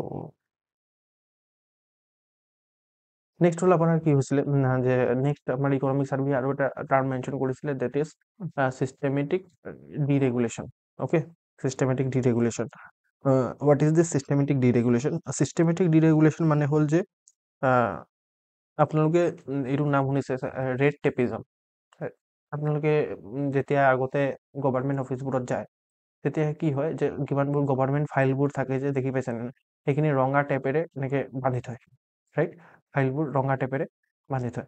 তো ultimately this is called red tapism. আৰু এই যে এই ৰঙা টেপেৰে যিটো বান্ধি আছে নহয়, সেইটো নুখুলেই, ঠিক আছে, বছৰ বছৰ পাৰ হৈ যায়, কিন্তু এই টেপটো নুখুলে। তো মানে সেইটো টাৰ্ম দিলে ৰেড টেপিজম। সেইটো এটা বিউৰ'ক্ৰেটিক হাৰ্ডেল হয়, ঠিক আছে। তো ফৰ এক্সাম্পল, আপোনাৰ আমুক ডকুমেণ্ট নাই, আপুনি এইটো ডকুমেণ্ট দিব লাগিব। এটা আপোনালোকে মিম দেখিছেনে? সেই মিমটোত কয় যে মই যেতিয়া আপোনাৰ মোবাইলৰ চিম ওলাব যাওঁ, তেতিয়া কয় আধাৰ কাৰ্ড দিয়ক, ঠিক আছে। আৰু যেতিয়া আধাৰ কাৰ্ড ওলাবলৈ যাওঁ, তেতিয়া কয় মোবাইল নম্বৰ দিয়ক, মই কেনেকৈ দিম? বুজি পালে? তো this is the problem. Okay, তো ইয়াত কিছুমান আননেচেচাৰী গভাৰ্ণমেণ্ট কণ্ট্ৰল আছে। তো সেই আননেচেচাৰী গভাৰ্ণমেণ্ট কণ্ট্ৰলবোৰক ৰিমুভ কৰা প্লেন আৰু ফেজ ৱাইজ মেনাৰত। আৰু এইটো অসম গভাৰ্ণমেণ্টে বহুত ভাল ধৰণে কৰি আছে, ঠিক আছে, আসাম গভাৰ্ণমেণ্ট। ইনফেক্ট এতিয়া আপোনালোকে গম পাইছে, ডিষ্ট্ৰিক্ট বনাবলৈ চেষ্টা কৰিছে, যিসকলে অলপ গভাৰ্ণমেণ্টৰ লগত ৰিলেটেড বা কাম কৰে, সিহঁতে গম পায় যে এতিয়া ডিষ্ট্ৰিক্ট বনাইছে, ঠিক আছে। তো সৰু সুৰা কামৰ কাৰণে, ফৰ এক্সাম্পল চাৰ্টিফিকেট ইছ্যু কৰাব লাগে, সেইবোৰ সৰু সুৰা কামৰ কাৰণে আপুনি ডাইৰেক্ট মানে DC অফিচ যাব নালাগে। আপুনি জাষ্ট সেই আৰু আপোনাৰ ওচৰত যিটো অফিচ আছে, SD অফিচতে হৈ যাব কামটো, চাৰ্কেল অফিচতে কাম হৈ যাব। তো সেনেকুৱা ধৰণৰ মেইনলি গভাৰ্ণমেণ্টে মানে এইবোৰেই হ'ল যে চিষ্টেমেটিক ডিৰেগুলেশ্যন। মানে ৰেগুলেশ্যনটো গম পায় ন, ৰেগুলেট কৰা বস্তুবোৰক মানে নিজৰ আণ্ডাৰত ৰখা। এতিয়া চিষ্টেমেটিকেলি ডিৰেগুলেট কৰি আছে, যিটো আননেচেচাৰী দৰকাৰ নাই ৰেগুলেট কৰা, সেইবোৰক মানে ৰেগুলেশ্যন বন্ধ কৰি আছে। ইট ইজ এন আনাদাৰ মানে শ্বিফ্ট। আমি এটা সময়ত LPG ৰিফৰ্ম আনিছিলোঁ, LPG, হয় নে নহয়, 1990s পিছত। তো তাত আছিল লিবাৰেলাইজেশ্যন, প্ৰাইভেটাইজেশ্যন আৰু গ্ল'বেলাইজেশ্যন। লিবাৰেলাইজ কৰিছিলোঁ। তো চিষ্টেমেটিক ডিৰেগুলেশ্যন ইজ ৰিলেটেড টু লিবাৰেলাইজেশ্যন। তো আমি লিবাৰেলাইজেশ্যনতো কি হৈছিলে আল্টিমেটলি, মানে তাতো মানে সেই কোটা আৰু লাইচেঞ্চিং ৰাজক হেক কৰা হৈছিলে, ৰাইট? তো চিমিলাৰলি ইয়াত যিমানখিনি আননেচেচাৰী বিউৰ'ক্ৰেটিক হাৰ্ডেলছ আছে, আননেচেচাৰী গভাৰ্ণমেণ্ট কণ্ট্ৰলছ আছে, ৰেষ্ট্ৰিক্টিভ পলিচিজ আছে, সেইখিনিক আমি মানে হেক কৰিবলৈ চেষ্টা কৰিছোঁ, প্লেন আৰু ফেজ ৱাইজ মেনাৰত ৰিমুভ কৰিবলৈ চেষ্টা কৰিছোঁ, যাতে আমি ইকনমিক এফিচিয়েঞ্চি আনিব পাৰোঁ, ঠিক আছে, এণ্ট্ৰপ্ৰিনিয়ৰশ্বিপ প্ৰমোট কৰিব পাৰোঁ, ইনভেষ্টমেণ্ট এট্ৰেক্ট কৰিব পাৰোঁ। তো এইখিনি যেতিয়া একদম চিম্পল থাকিব, স্মুথ থাকিব, তেতিয়াহে ইনভেষ্টমেণ্ট আহিব, এণ্ট্ৰপ্ৰিনিয়ৰশ্বিপ কৰাৰ কাৰণে মটিভেটেড হ'ব, ইজ অফ ডুইং বিজনেছ আহিব, ৰাইট? আৰু সেনেকৈ ইকনমিক এফিচিয়েঞ্চি আহিব। নহ'লেতো আপুনি এজন এণ্ট্ৰপ্ৰিনিয়ৰ, তেওঁৰ নিজৰ মেইন কাম নকৰি পিনে তেওঁ গভাৰ্ণমেণ্টৰ অফিচৰ চক্কৰ কাটিব লাগে। Right. That is the problem যিটো চিষ্টেমেটিক ডিৰেগুলেশ্যনৰ সহায়ত আমি কি কৰি আছোঁ মানে সেইটোক সলভ কৰিবলৈ চেষ্টা কৰি আছোঁ। ফৰ এক্সাম্পল এনেকুৱা ধৰণৰ মিনছত কুৱেশ্যন আহিব পাৰে Assam government is focusing on systematic deregulation, ঠিক আছে, in a plain and phased wise manner, explain with example দিব পাৰে, ঠিক আছে। ওকে, চিষ্টেমেটিক ডিৰেগুলেশ্যনত মেইনলি আমাৰ কি হয় যে ইয়াত ইকনমিক্স এইটো চিষ্টেমেটিক ডিৰেগুলেশ্যন মানে কি হয় মই আপোনালোকক এক্সপ্লেইন কৰিলোঁ। এতিয়া চিষ্টেমেটিক ডিৰেগুলেশ্যনৰ কাৰণে ইকনমিক চাৰ্ভে কি কি ছাজেষ্ট কৰিছে এইটো চাওঁ। India to focus on systematic deregulation or enhancing economic freedom for individual or small businesses to reinvigorate the economic the domestic lever of growth and empower individual and organization to pursue legitimate economic activity with ease। একে কথা মই যিটো কথা ক'লোঁ সেইটো কথাকে লিখিত ভাষাত লিখা আছে ইয়াত, ঠিক আছে। তো চিষ্টেমেটিক ডিৰেগুলেশ্যনক আমি ইকনমিক ফ্ৰীডম এনহেঞ্চ কৰাও ক'ব পাৰোঁ। এনেকৈ কি হ'ব, ডিৰেগুলেশ্যন কৰিলে মানুহৰ ওচৰত ইকনমিক ফ্ৰীডম আহিব, তাহাঁতি যিটো ইচ্ছা সেইটো কৰিব পাৰিব। নহ'লে এতিয়া আপুনি যদি সৰু এটা বিজনেছ খুলিব বিচাৰেও তেতিয়াহ'লে আমুক পাৰ্মিশ্যন তামুক পাৰ্মিশ্যন সেইবোৰ কৰি থাকোঁতে যায়। তো যদি সেই পাৰ্মিশ্যনবোৰ লিমিটেড হৈ যায়, এটা কাগজ দেখালেই চব বস্তু হৈ যায়, তেতিয়াহ'লেতো আল্টিমেটলি কি হ'ব যে চিষ্টেমেটিকলি আমাৰ মেইনলি আমাৰ ইকনমিক ফ্ৰীডম আহিব, ৰাইট। তো এইখিনি হ'ব। তো সেইটোৰ কাৰণে কি হ'ব যে এইটোত আপোনাৰ mainly legitimately economic activity pursue কৰিব পাৰিব ইণ্ডিভিজুৱেলছ আৰু অৰ্গেনাইজেশ্যনছবোৰে উইথ ইজ, অ'কে। আৰু চিষ্টেমেটিক ডিৰেগুলেশ্যন আমাৰ কৈছে ইকনমিক চাৰ্ভে যে it is the most important policy priority হ'ব লাগে এতিয়া, ঠিক আছে।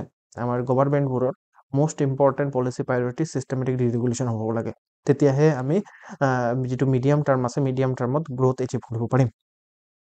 Focus of reform and economic policy must now be on systematic ডিৰেগুলেশ্যন under ease of doing business 2.0, ঠিক আছে। আল্টিমেটলি আমি ইজ অফ ডুইং বিজনেছ 2.0ত কি ফ'কাছ কৰিব লাগিব, এইটো আমি ইজ অফ ডুইং বিজনেছৰ কথা আগৰ পৰা পঢ়ি আহিছোঁ, বাট এতিয়া আমি ইজ অফ ডুইং বিজনেছ 2.0 আনিব লাগিব। তো ইজ অফ ডুইং বিজনেছ 2.0ত আমি মেইনলি চিষ্টেমেটিক ডিৰেগুলেশ্যনতে ফ'কাছ কৰিব লাগিব, আদাৰৱাইজ একো কৰিব নালাগে, যাতে আমাৰ ইণ্ডিয়াকো এটা মানে ভাইবল আপোনাৰ মিডল ষ্টেণ্ড বুলি মানে বনাব পাৰোঁ। এতিয়া এনেকুৱা ধৰণৰ কথা আছে যে যেনেকৈ ধৰি লওক আমাজন অফ দ্য ইষ্ট সেনেকৈ কোৱা না, আমাজন অফ দ্য ইষ্ট মানে কি, ভিং পাটকাইক আমাজন অফ দ্য ইষ্ট বুলি কয়। তো এই মিডল ষ্টেণ্ড হ'ল যে এটা মানে চহৰৰ নাম, ইউৰোপৰ চহৰৰ নাম। গোটেই সেই চহৰটো কেনেকৈ ডেভেলপ হৈছে মেইনলি আপোনাৰ because of the small and medium এণ্টাৰপ্ৰাইজৰ কাৰণে ডেভেলপ হৈছে। তো মে বি এক্সামিনেশ্যনত এইটো সুধিব পাৰে যে মিডলছ লেণ্ড বুলি কৈছোঁ ষ্টেণ্ড, এইটো মেইনলি মানে মেইনলি আপোনাৰ ফেমাছ কিহৰ কাৰণে, সেইটো MSMEবোৰৰ কাৰণে। তো আল্টিমেটলি ইয়াত ইকনমিক চাৰ্ভে এইটো কথা লিখিছে, যদি আমি ইজ অফ ডুইং বিজনেছত ফ'কাছ কৰিব পাৰোঁ, systematic is of doing business 2.0 যদি চিষ্টেমেটিক ডিৰেগুলেশ্যনত ফ'কাছ কৰে, তেতিয়াহ'লে আমাৰ ইণ্ডিয়াও মানে মেইনলি MSMEৰ ক্ষেত্ৰত মানে যিটো মষ্ট মানে পপুলাৰ সেই মিডল ষ্টেণ্ড সেইটোৰ গতে হ'ব পাৰে, ঠিক আছে, অ'কে। তো সেইটো কথা ইয়াত লিখা আছে। In the next step, states must work on liberalizing standards and control, setting legal safeguard for enforcement, reducing tariff and fees, and applying risk-based regulation। মানে নেক্সট ষ্টেপত আমি কি কৰিব লাগিব, ষ্টেটবোৰকো মটিভেট কৰিব লাগিব, মানে অসম গভৰ্ণমেণ্ট তামিলনাডু গভৰ্ণমেণ্ট সেইখিনিক মটিভেট কৰিব লাগিব যাতে ষ্টেণ্ডাৰ্ড লিবাৰেলাইজেশ্যন মানে ষ্টেণ্ডাৰ্ড যিমানবোৰ আছে সেইখিনিক লিবাৰেলাইজ কৰিব পাৰোঁ, কণ্ট্ৰলছবোৰ লিবাৰেলাইজ কৰিব পাৰোঁ, সেইখিনিত মেইনলি ফ'কাছ কৰিব লাগিব। মেইনলি আল্টিমেটলি এই কথাখিনিৰ মেইন সাৰাংশ সেইটোৱে যে আমি আননেচেচাৰী বিউৰ'ক্ৰেটিক হাৰ্ডেলবোৰ আঁতৰাব লাগিব ইউনিয়ন আৰু ষ্টেট লেভেলত, তেতিয়া আমাৰ কি হ'ব, এইটো ইয়াত স্মল মিডিয়াম আৰু মানে স্মল মিডিয়াম এণ্টাৰপ্ৰাইজেছ বোলে মানে ভাল ধৰণে ইকনমিক ফ্ৰীডম পাব, বুজি পালে। তো ultimately is of doing business 2.0 কিহত ফ'কাছ কৰা হ'ব, এইটো ফেজ 1তো এইখিনিত ফ'কাছ কৰা হৈছিলে, তো ফেজ 2 এইখিনি, ঠিক আছে, ইয়াত টিক মৰা নাই চাওক। তো এইটো ফেজ 2 এইখিনি কামত আমি ফ'কাছ কৰিম, ঠিক আছে। ফেজ 1ত কি কামত ফ'কাছ কৰা হৈছিলে ইয়াত লিখা আছে। ফেজ 1ত আমি ৰিডিউচ কমপ্লায়েন্স বাৰ্ডেন, ঠিক আছে। তো আল্টিমেটলি তামুক লাইচেঞ্চ ল'ব নালাগিব, এটা লাইচেঞ্চ হ'লে চাফিচিয়েণ্ট হ'ব, ঠিক আছে। তো এনেকৈ কি হ'ল, কমপ্লায়েন্স বাৰ্ডেন যেতিয়া ৰিডিউচড হ'ল, তেতিয়া বিজনেছবোৰে নিজৰ টাইমটো ছেভ কৰিলে, ঠিক আছে, এডমিনিষ্ট্ৰেটিভ কষ্টটো তাহাঁতৰ ছেভ হ'ল, হয় নে নহয়? তাৰপিছত হ'ল ছিষ্টেমবোৰক ষ্ট্ৰীমলাইন কৰা হ'ল, মানে প্ৰচেছে ছিষ্টেম আৰু ইনফৰমেশ্যনবোৰক ষ্ট্ৰীমলাইন কৰা হ'ল।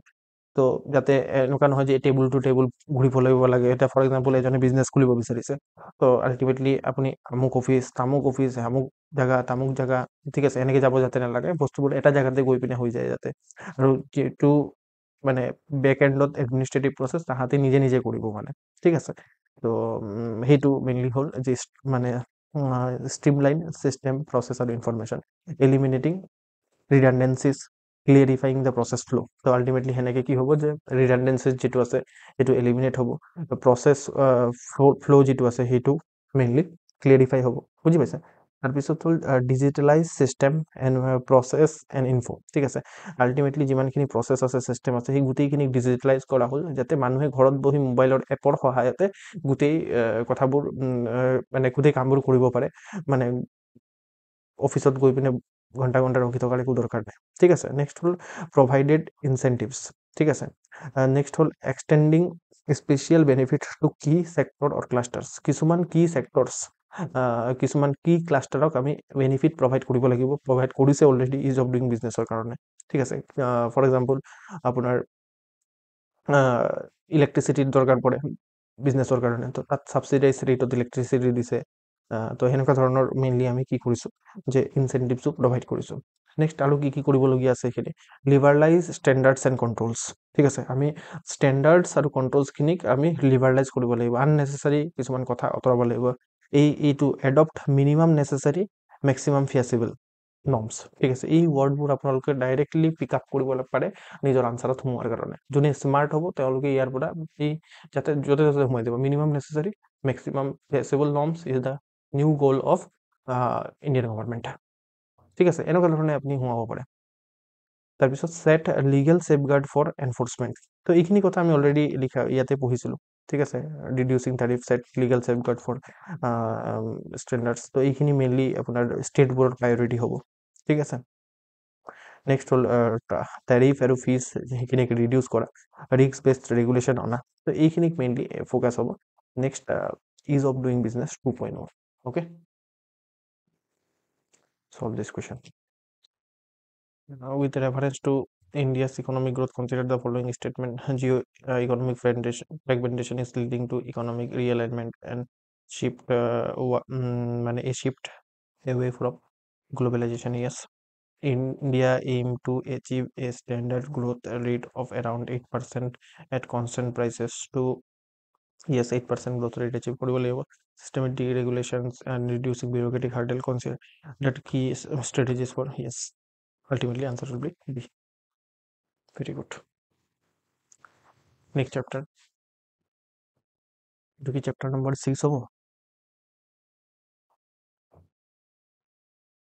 Yes, 5 6 na.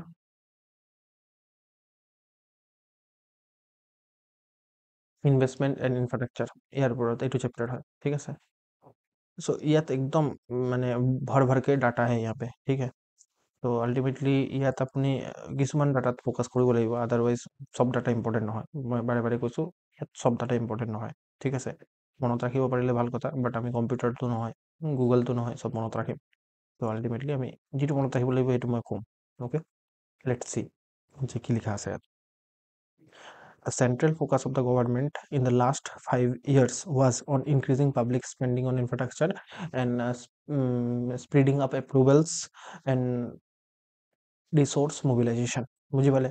তো আল্টিমেটলি লাষ্ট 5 বছৰত চেণ্ট্ৰেল গভৰ্ণমেণ্টৰ চেণ্ট্ৰেল ফ'কাছ ক'ত আছিলে যে পাব্লিক স্পেণ্ডিং বঢ়োৱা ইনফ্ৰাষ্ট্ৰাকচাৰত। সেইটো কাৰণে আমি লাষ্ট ক্লাছত গম পাইছিলোঁ কেপিটেল এক্সপেণ্ডিচাৰ বেছি বাৰে বাৰে বাঢ়ি গৈ আছিলে। আল্টিমেটলি কেপিটেল এক্সপেণ্ডিচাৰ ক'ত আহিব, ইনফ্ৰাষ্ট্ৰাকচাৰত স্পেণ্ডিং, ঠিক আছে। তাৰপিছত এপ্ৰুভেল, বিভিন্ন ধৰণৰ বেলেগ বেলেগ ইনফ্ৰাষ্ট্ৰাকচাৰ বনোৱাৰ কাৰণে এপ্ৰুভেলবোৰ স্পীড আপ কৰা।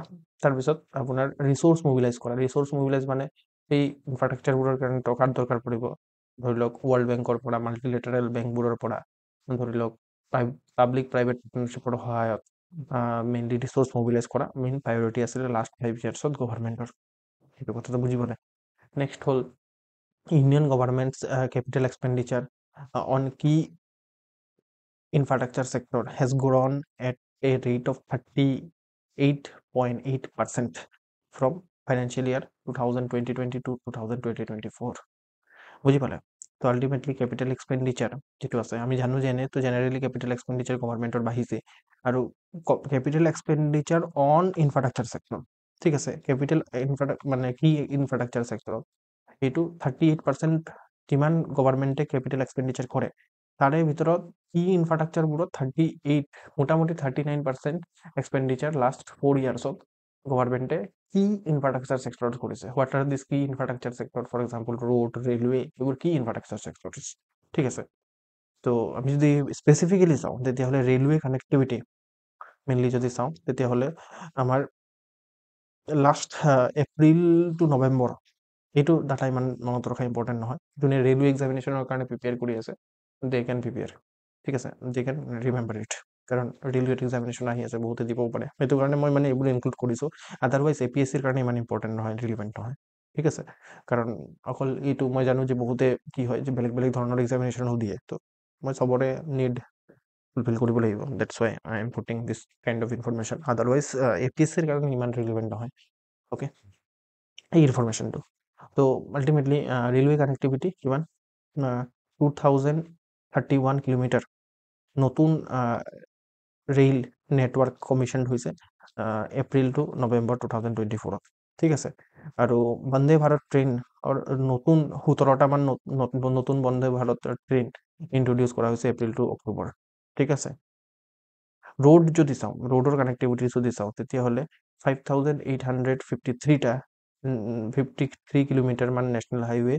কনষ্ট্ৰাক্ট কৰা হৈছে financial year 2025 April to December ঠিক আছে ইম্পৰ্টেণ্ট নহয় ইমান ডাটা অ'কে আমি যদি national industrial corridor development programme ঠিক আছে আণ্ডাৰ দ্য এইচক মই কৈছিলোঁ যে ইকনমিক ছাৰ্ভেত যিমানখিনি গভৰ্ণমেণ্টৰ ইনিচিয়েটিভ স্কিমছ মেনশ্যন কৰা থাকিব সেইখিনি ইম্পৰ্টেণ্ট হয় যদি নেক্সট ইয়েৰৰ এক্সামিনেশ্যনত UPSC হওক বা APSC হওক তো তাত যদি এই প্ৰগ্ৰামটোৰ বিষয়ে যদি সোধে এক্সামিনেশ্যনত দেন ইট ইজ এক্সপেক্টেড এইটো নক'ব যে ছাৰ ক'ৰ পৰা সুধিছে এইটো ঠিক আছে ইট ইজ এক্সপেক্টেড মানে APSC or UPSC can ask on this scheme I will give you the details ঠিক আছে মই নেক্সট আমাৰ এই ইকনমিক ছাৰ্ভে শেষ হৈ লওক বাজেট শেষ হৈ লওক তাৰপিছত আমি কাৰেণ্ট এফেয়াৰ্ছত এইবোৰতে পঢ়িম আল্টিমেটলি আমি স্কিমবোৰ প্ৰিপেয়াৰ কৰিবলৈও আছে তো স্কিমবোৰ প্ৰিপেয়াৰ কৰিম যেতিয়া অকল আমি সেইটো কাৰণে বাজেট আৰু ইকনমিক ছাৰ্ভেৰ কাৰণে ৰখি আছিলোঁ এই স্কিম পঢ়োৱা নাই নহয় আপোনালোকক ইকনমিকটো স্কিম পঢ়োৱা নাছিলোঁ মই তো কেলৈ ৰখি আছিলোঁ বিকজ যাতে আপোনাৰ কি হয় যে বাজেটত মেনশ্যন হৈ থকা স্কিম আৰু ইকনমিক ছাৰ্ভেত মেনশ্যন হৈ থকা স্কিমছখিনি এই ইয়াৰৰ কাৰণে ইম্পৰ্টেণ্ট হয় ঠিক আছে আদাৰৱাইজটো কিমান স্কিম পঢ়াই থাকিম মই বুজি পালে তো এইটো কৈছে যে under national industrial corridor development programme সেইটো একজেক্টলি কি হয় আমি যেতিয়া স্কিম পঢ়িম তেতিয়া চাম অ'কে নহ'লে কি হ'ব বহুত লম্বা হৈ যাব দিগদাৰ হ'ব মানে কভাৰ কৰাটো ঠিক আছে এই স্কিমৰ আণ্ডাৰত কি হৈছে যে এইটো আপোনাৰ 383টা plot covering 3788 acres have been allotted for industrial use ultimately land দিয়া হৈছে APSCৰ কাৰণে ইমানটো মনত ৰাখিব যে ৰেলৱে কানেক্টিভিটি বহোৱা হৈছে বন্দে ভাৰত ট্ৰেইন নতুনকৈ কমিশ্যন কৰা হৈছে ৰোড কানেক্টিভিটি মানে ৰেল মানে আমাৰ নেশ্যনেল হাইৱেৰ যিটো লেণ্ড আছে সেইটো বাঢ়ি বাঢ়ি গৈ আছে অভাৰঅল জেনেৰেলাইজ কৰি পিনি মনত ৰাখিব আদাৰৱাইজ যদি কোনোবাই মানে ওৱান ডে এক্সামিনৰ কাৰণে প্ৰিপেয়াৰ কৰি আছে তেতিয়াহ'লে তাহাঁতি একদম স্পেচিফিকেলি ডিটেইল মনত ৰাখিব লাগিব কাৰণ তাত ডিটেইল সোধে ঠিক আছে ADRE SSC বেংকিং সেইবোৰ ডিটেইলো সোধে ঠিক আছে তাৰপিছত নেশ্যনেল ইণ্ডাষ্ট্ৰিয়েল কৰিডৰৰ ডেভেলপমেণ্ট প্ৰগ্ৰামৰ আণ্ডাৰত কি হৈছে যে ইণ্ডাষ্ট্ৰিয়েল ইউজৰ কাৰণে লেণ্ড এল'কেট কৰা হৈছে এইখিনিত ইণ্ডাষ্ট্ৰি বনিব বুলি ঠিক আছে কিমান একজেক্টলি লেণ্ড ওৱান ডে এক্সামিনেশ্যনৰ কাৰণে মনত ৰাখিব আদাৰৱাইজ APSC UPSCৰ কাৰণে ইমান মনত ৰাখিব নালাগে ঠিক আছে আৰু ডেটছ মানে এতিয়া চাওক এইবোৰ বস্তু মই নিজে মনত ৰাখিবলৈ টান পাওঁ মানে অ'কে আৰু ডেটছ মোৰ এনেকুৱা ফিল হয় যে কিছুমান মানে বেছিভাগ ষ্টুডেণ্টে APSC UPSC ক্লিয়াৰ কৰি ল'ব পাৰে বিকজ অফ দ্যাট কনচেপ্টুৱেল ক্লিয়াৰিটি তাহাঁতি কনচেপ্টুৱেল বেছত ফ'কাছ কৰে এইবোৰ যে মানে যিবাৰবোৰ SSC বেংকিং তাত বহুত বেছি ৰাট্টাফিকেশ্যনৰ দৰকাৰ পৰে ইনফেক্ট মোৰ দ্বাৰাতো নহ'ব সেইটো ঠিক আছে এই SSC বেংকিং অ'কে বহুত বেছি ৰাট্টা দৰকাৰ পৰে অ'কে এইবোৰ ডাইৰেক্টলি সুধিব তাহাঁতি ডাইৰেক্টলি সুধিব ঠিক আছে তাতে সুধে যে কোনো এটা পাৰ্টিকুলাৰ স্কিম আছে, তো সেই স্কিমটো কোন তাৰিখে লঞ্চ হৈছে। এতিয়া তাৰিখটো জানি পিনে কি বা হ'ব আপুনি নিজে ভাবকচোন কনচেপচুৱেলি। যি তাৰিখে লঞ্চ কৰক, মেইনলি সেই স্কিমটোৱে কি বেনিফিট দিব, কাক বেনিফিট দিব, হু আৰ দ্য বেনিফিচিয়াৰী, সেইবোৰ ইম্পৰ্টেণ্ট হয়। সিহঁতে সুধিব যে কোন তাৰিখে লঞ্চ হৈছে, কিমান টকা এল'কেট কৰা হৈছে, সেইবোৰ চব ফেকচুৱেল কথা। এইবোৰ আপুনি জানিলে জানিব, নাজানিলে নাই, এনেকুৱা ধৰণৰ কথা। আৰু সেইবোৰ জানি পিনেও বা কি হ'ব, আল্টিমেটলি কোৰ অবজেক্টিভটো জানিব লাগে ন, নাজানো কোনে পেপাৰ কাটে তাত। বাট মে বি তাহাঁতি ব্ৰাইটো, বিকজ সেইখিনি ক্লাৰিকেল পোষ্টৰ কাৰণে এক্সামিনেশ্যন হয়। আৰু ক্লাৰিকেল পোষ্টৰ কাৰণে আপুনি অলপ কি হ'ব লাগিব, মানে ডাটা মনত ৰাখিব পাৰিব লাগিব। আদাৰৱাইজ আপুনি কি কৰিব, ধৰি লওক আপোনাক মানে লিখিব লাগে 10,000 টকা, ঠিক আছে। আপোনাৰ কি দিব, আপোনাৰ 10,000 টকাৰ জেগাত আপোনাৰ 1 লাখ টকা জিৰ' এটা বহাই দিব। এতিয়া মোৰ লগত ৰিচেণ্টলি হৈছে, এতিয়া NCL বনাব লাগে, ঠিক আছে। NCLত আপোনাৰ কি হয়, NCL মানে নন ক্ৰিমিনেল চাৰ্টিফিকেট। তো নন ক্ৰিমিনেল চাৰ্টিফিকেটত কি হয় যে আপোনাৰ মানে মেইনলি NCL নবনে, আপোনাৰ মা দেউতাৰ NCL বনে, ঠিক আছে। মা বা দেউতাৰ, আৰু যাৰ মা দেউতা নাথাকে তো তাৰ নিজৰ বনাব, ঠিক আছে। এতিয়া মই মোৰ নিজৰ কাৰণে বনাব লাগে, ঠিক আছে, NCL। তো আল্টিমেটলি কি হ'ল যে এতিয়া বহুত দিন দেখিছোঁ যে NCLটো অহাই নাই, এপ্ৰুভড হোৱাই নাই, একে জেগাতে ঘূৰি আছে, তাত চাব পাৰে মানে। তো তাৰপিছত মই ভাবিলোঁ যে কিবা এটা হ'ল, এইটোতো মই সুধিব লাগিব চাগে। তাৰপিছত গৈ পিনে সুধিলোঁ, তাৰপিছত কৈছে তোমাৰ NCLটো কেনেকৈ এপ্ৰুভ হ'ব, তুমি ৱাইফৰ ইনকাম দিয়ে ৰাখিছা। মই কৈছোঁ ৱাইফ, মইতো বিয়াই পতা নাই, ৱাইফ ক'ৰ পৰা আহিলে। কয় নহয়, তো ৱাইফৰ দিয়া আছে সেইটো। মই ক'লোঁ যা। তাৰপিছত আকৌ মই NCLটো কেঞ্চেল কৰালোঁ, কেঞ্চেল কৰাই পিনে সেইটো কৰোঁতে দিমাগ বেয়া হৈ গ'ল মোৰ, ঠিক আছে। তো আল্টিমেটলি বুজি পাইছেনে, সেইটো ক'ত গড়বড় হ'ল, তাত কোনোবা এজন ক্লাৰ্কে মিষ্টেক কৰি পেলালে, ঠিক আছে। যে মই যাক বনাবলৈ দিছিলোঁ এই CSC চেণ্টাৰ, তো তাত আপোনাৰ কি কৰিলে তাহাঁতি, মোৰ চেল্ফ লিখিব লাগে, তাহাঁতি কি কৰিলে, ড্ৰপ ডাউন মেনু এটা আহে, তাত চেল্ফৰ জেগাত কি কৰি পেলালে, ৱাইফ চিলেক্ট কৰি পেলালে। তো সেই বস্তুটো ক্লাৰ্কজনৰ একদম ফ'কাছ থাকিব লাগিব। ফ'কাছ থকাৰ কাৰণে তাহাঁতৰ ডাটা, কেলকুলেশ্যন, ফিগাৰ, সেইবোৰত তাহাঁতি পাকৈত হ'ব লাগিব, বুজি পাইছে। So that's why may be they are asked, ঠিক আছে। অ'কে, বাদ দিয়ক, মানে ক্লাৰ্কৰ কাৰণে প্ৰিপেয়াৰ কৰিলে এইবোৰ মনত ৰাখিব। আদাৰৱাইজ আপুনি যদি যিমানবোৰ ডাঙৰ এক্সামিনেশ্যনৰ কাৰণে প্ৰিপেয়াৰ কৰিছে, তেতিয়াহ'লে ক'ৰ এছেছটো মনত ৰাখিব, ঠিক আছে।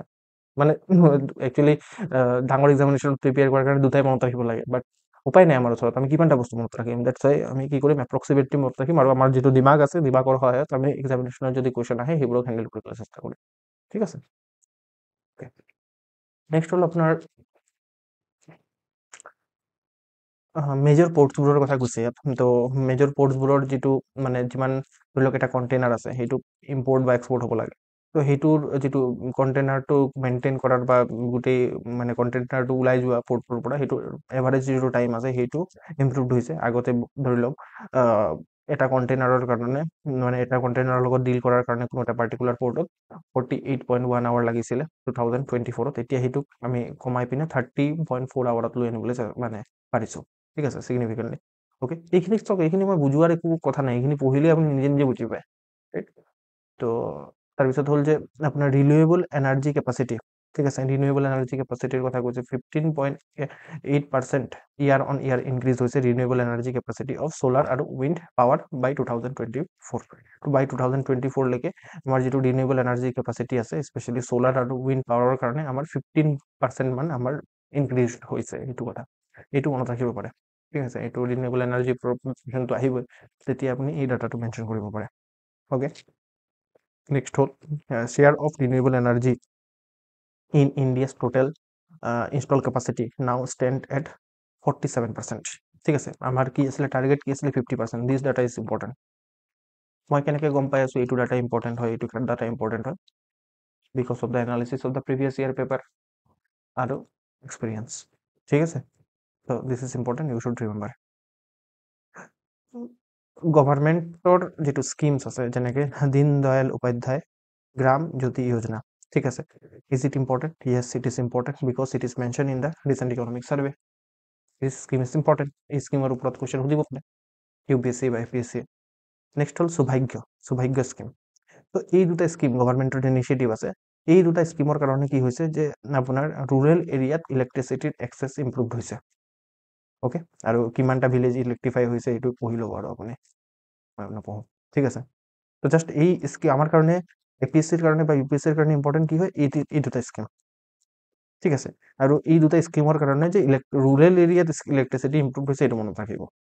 অ'কে, নেক্সট হ'ল যিটো গভাৰ্ণমেণ্টৰ ডিজিটেল কানেক্টিভিটি স্কিমছবোৰৰ কাৰণে, ইনিচিয়েটিভবোৰৰ কাৰণে কি হৈছে যে 5Gৰ যিটো ছাৰ্ভিচ আছে সেইটো অল ষ্টেটত, অল ইউনিয়ন টেৰিটৰিজত ৰোল আউট হৈ গৈছে বাই 2024 অক্টোবৰ মাহ, ঠিক আছে।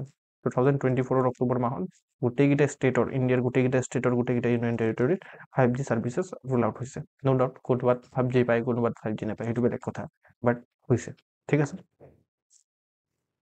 আৰু 4G ছাৰ্ভিচ যিটো আছে, 4G mobile service, 4G mobile service যদি চাওঁ তেতিয়াহ'লে মানে ৰিম'ট এৰিয়াবোৰত দিয়াৰ ব্যৱস্থা কৰা হৈছে under this universal service obligation fund. This is also' important. Universal service obligation fund কি হয়, যিটো এতিয়া তাৰ নাম হৈছে ডিজিটেল ভাৰত নিধি। এইখিনি আমাৰ ইম্পৰ্টেণ্ট হয়, এইখিনিৰ ওপৰত আমি মেইনলি প্ৰিপেয়াৰ কৰিম আৰু এইখিনিৰ ওপৰত কুৱেশ্যন আহিব। অ'কে, কথা এইটো। নেক্সট হ'ল জল জীৱন মিছন। জল জীৱন মিছনৰ আণ্ডাৰত টোটেল আপোনাৰ মানে 12 কৰোৰ ফেমিলিজ আপোনাৰ জল জীৱন মিছনৰ আণ্ডাৰত এক্সেছ পাইছে টেপ ৱাটাৰ, ঠিক আছে, পাইপ ড্ৰিংকিং ৱাটাৰৰ এক্সেছ পাইছে। অ'কে, তো এইখিনি কথা জল Jeevan mission is important. Next হ'ল যিটো স্বচ্ছ ভাৰত মিছন গ্ৰামীণ আছে, তাৰ ফেজটো চলি আছে। তো তাত আপোনাৰ এপ্ৰিল টু নৱেম্বৰ মাহ 2024, তো তাত কি হৈছে যে মোটামুটি 1.92 lakh villages ODF plus status achieve কৰিছে মডেল কেটেগৰীত। অ'কে, তো স্বচ্ছ ভাৰত গ্ৰামীণ মিছন ইম্পৰ্টেণ্ট হয়। ODF প্লাছ ষ্টেটাছ কি হয় সেইটো ইম্পৰ্টেণ্ট হয়, বুজি পালে। ইয়াত কি লিখা আছে, জল জীৱন মিছনৰ আণ্ডাৰত কোনকেইটা ষ্টেটত একদম কভাৰ হৈ গৈছে, ফুল কভাৰেজ হৈ গৈছে।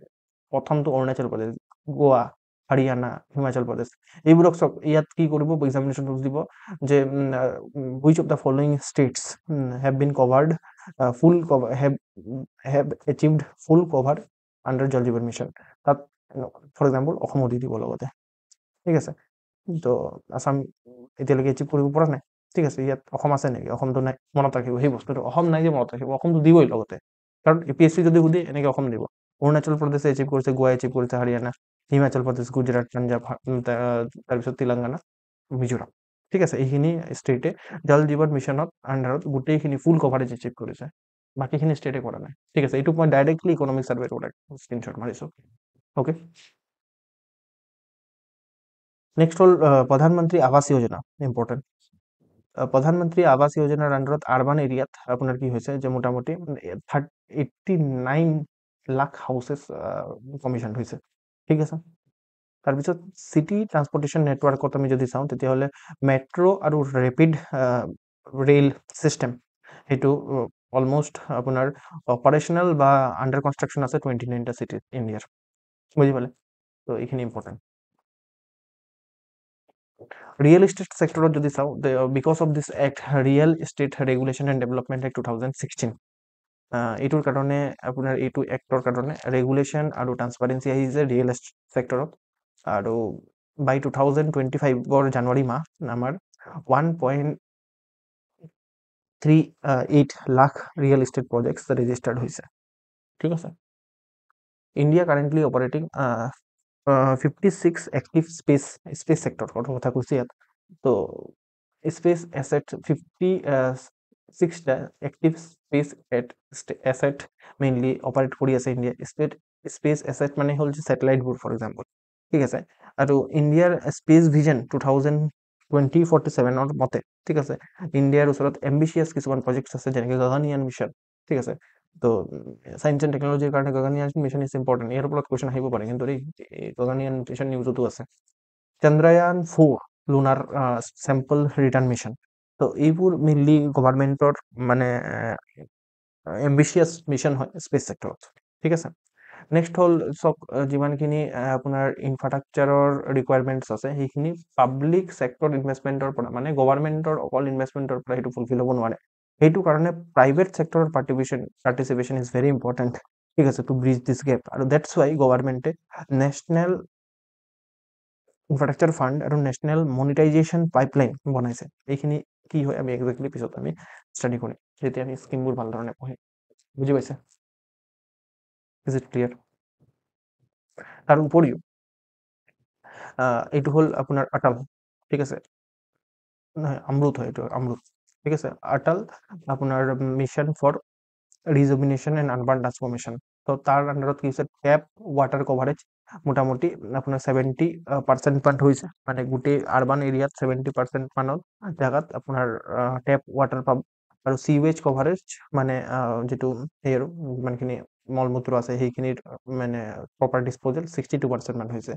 স্মাৰ্ট চিটি মিছনৰ আন্ডাৰত 93% প্ৰজেক্টছ কমপ্লিটেড হৈছে বাই জানুৱাৰী মানে 2025, বুজি পালে? তো এইখিনি সব ৰিসেন্ট ডাটা একেবাৰে, ওকে, একমাহ হোৱা নাই, ঠিক আছে। সলভ দিস কোয়েশ্চন, এইটো কোয়েশ্চন সলভ কৰক। আনসাৰ বি হ'ব। হাউ? কেনেকে বি হ'ব ৰে? আমি নেট জিৰ' কাৰ্বন ইমিশনৰ টাৰ্গেট কি 2040 এচিভ কৰিম নে 2070 এচিভ কৰিম?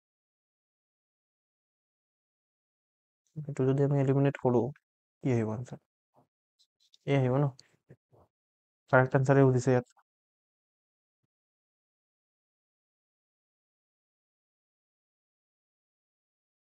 এ উইল বি আনসাৰ। বাকী দুটা মানে কাৰেক্ট হয়। চাওক মই আপোনালোকক ডাটা সোধাই নাছিলোঁ একচুৱেলি, সেইখিনি ডাটা এনেই ভয় খোৱাৰ কাৰণে আছিলে। মই জাষ্ট আপোনাক সেইটো সুধি আছিলোঁ যে আমাৰ কাৰ্বন ইমিশনৰ নেট জিৰ' ষ্টেটাছ কেতিয়া ইণ্ডিয়া এচিভ কৰিব, সেইটোৱে মই সুধি আছিলোঁ, ঠিক আছে। তো আল্টিমেটলি এইটো যদি আপুনি জানে যে this is not correct, if it is not correct then C will not be মানে 3 will not be the answer না। তো এনেকে আমি যদি বলে গেছে আল্টিমেটলি আনসার লাগবে। তো এক্সামিনাৰে এনেকে কৰিব পাৰে, আমাৰ এপিএছচিৰ ইউপিএছচিৰ এক্সামিনাৰে এনেকে কৰিব পাৰে। আপোনাৰ লাগিব যে এইটো ডাটা সুধিছে, ইমান ক্ৰিটিকেল ডাটা সুধিছে, কিমান মনত ৰাখিম? একচুৱেলি সি ডাটা সোধাই নাই, সি সুধি আছে যে নেট জিৰ' ষ্টেটাছ ইণ্ডিয়াই কেতিয়া এচিভ কৰিব, সেইটো জানে নে নাই আপুনি? এইবোৰতো ওপৰততো এনেই ছল হয় এইটো, বুজি পাইছে? এনেকুৱা ছল ইউপিএছচি বহুত ধুনীয়াকে কৰে, আৰু মই ইউপিএছচিৰ পৰা শিকিছো ক'ব গ'লে, বুজি পালে? চ' আপোনালোক চকমা খাই গ'লে আনসাৰ বি, বুজি পালে নে?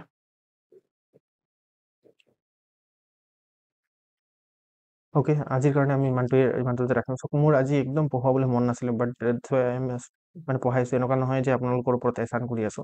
একচুৱেলি কি হৈছে যে মই আপোনালোকৰ আগতেও কৈছিলো যে আই উইল মানে টেক মানে ব্ৰেক, ঠিক আছে। তো এইটো মোৰ মানে এফালে যাবলগীয়া আছে, আউট অফ ষ্টেচন থাকিম মই 16ৰ পৰা, ঠিক আছে। 16ৰ পৰা মে বি 26 মানলৈকে, ঠিক আছে। চাওঁচোন কিমান মানে আপোনাৰ এইবাৰ এইটো 16, এইটো আপোনাৰ হ'ল এই 16ৰ পৰা মোটামুটি মই সেই মানে সেই আৰু 27 মানত মই ক্লাছ কৰিব পাৰিম চাগে, ঠিক আছে। 26ত ক্লাছ কৰিব পাৰোঁ। 26 মানলৈকে মোৰ মানে মোৰ কি থাকিব, মই আউট অফ ষ্টেচন থাকিম, মই মানে অলপ বাহিৰত যাবলগীয়া আছে, ঠিক আছে। তো সেইটো কাৰণে মই উপায় নাপাই পিনে মই এতিয়াও মানে ক্লাছ মিছ কৰিব নোৱাৰোঁ, মানে এতিয়া মই ক্লাছ মিছ কৰিলে লোকচান হ'ব পাৰে। বাট দেন অলছ' আমাৰ কি হৈছে যে কি হ'ল এপিএসসি নোটিফিকেশন ওলোৱা নাই, এক নম্বৰ কথা। তো APS-C in the mean time যদি ফৰ এক্সাম্পল আপোনাৰ মইতো নেক্সট উইক গৈ আছোঁ, তো আল্টিমেটলি আপোনালোকৰ কাম মই টাস্ক দি থৈ যাম যে আপোনালোকৰ কাম হ'ব যে যিমানখিনি পঢ়ালোঁ সেই গোটেইখিনি ৰিভাইজ কৰা, আৰু যিসকলে নতুনকৈ জইন কৰিছে কাৰোবাৰ মানে যিবোৰ টপিকছ কমপ্লিট হোৱা নাই সেইখিনি গোটেইখিনি ৰেকৰ্ডেড আছে, সেই গোটেইখিনি কমপ্লিট কৰি লোৱা, ঠিক আছে। সেইখিনি আপোনালোকৰ টাস্ক হ'ব। আৰু যাৰ পুৰা আপ টু ডেট হৈ আছে এতিয়ালৈকে, দে শুড ৰিভাইজ, ঠিক আছে। They should revise, consolidate, make notes, ঠিক আছে। এইটো টাইম কিমান দিন? মোটামুটি আমাৰ এসপ্তাহ আৰু ধৰি লওক 10 দিন মান আৰু, ঠিক আছে। তো 10 দিন মানৰ কাৰণে মানে মেইনলি ক্লাছ নহয় চাগে। তো এই 10 দিনত আপোনালোকে কি কৰিব লাগে, যিসকলে আপ টু ডেট হৈ আছে তাহাঁতি পুৰা ধুনীয়াকে আপোনাৰ ৰিভাইজ কৰি ল'ব লাগে, এতিয়ালৈকে যি এটলিষ্ট প্ৰিলিমছ ক্ৰেছ কৰ্চত যিমানখিনি পঢ়োৱা হৈছে সেইখিনি। আৰু প্লাছ মেইনলি যিসকলৰ কমপ্লিট হোৱা নাই, ঠিক আছে, যিসকলে নতুনকৈ জইন কৰিছে, মই তাহাঁতক কৈছোঁ যে এই 10 দিনত যিহেতু একো ক্লাছ নহয়, আপোনালোকৰ কাৰণেতো কিন্তু ক্লাছ হ'ব। ক্লাছ আপোনালোকে কি কৰিব, এটলিষ্ট 2-3টাকে ক্লাছ আপোনালোকে কৰিব চেষ্টা কৰিব, মানে ৰেকৰ্ডেডখিনি, বুজি পালে নাই? জিঅ' ইকনমিক ফ্ৰেগমেণ্টেশ্যনৰ ওপৰত লিখিব কোৱা নাই, মই ক'লোঁ যে এই এটা ষ্টেটমেণ্ট আছে যে মানে আল্টিমেটলি জিঅ' ইকনমিক ফ্ৰেগমেণ্টেশ্যনে হয়, বাট মই ষ্টেটমেণ্টটোৰ ওপৰত লিখিবলৈ ক'লোঁ, বুজি পালে? স্টেটমেন্ট আসলে না, এইটো statement you should write on this statement. এইটো geo-economic fragmentation is replacing globalization, leading to imminent economic realignment and readjustment। এইটো কোট, ঠিক আছে, এইটো কোট। তাৰপিছত মই ক'লো যে এক্সপ্লেইন, এই লাইনটোৰ ওপৰত লিখিব আছে। এনেকুৱা ধৰণৰতো কুৱেশ্যন থাকে ন, বুজি পালে? ওকে, থ্যাংক ইউ সো মাচ, গুড নাইট।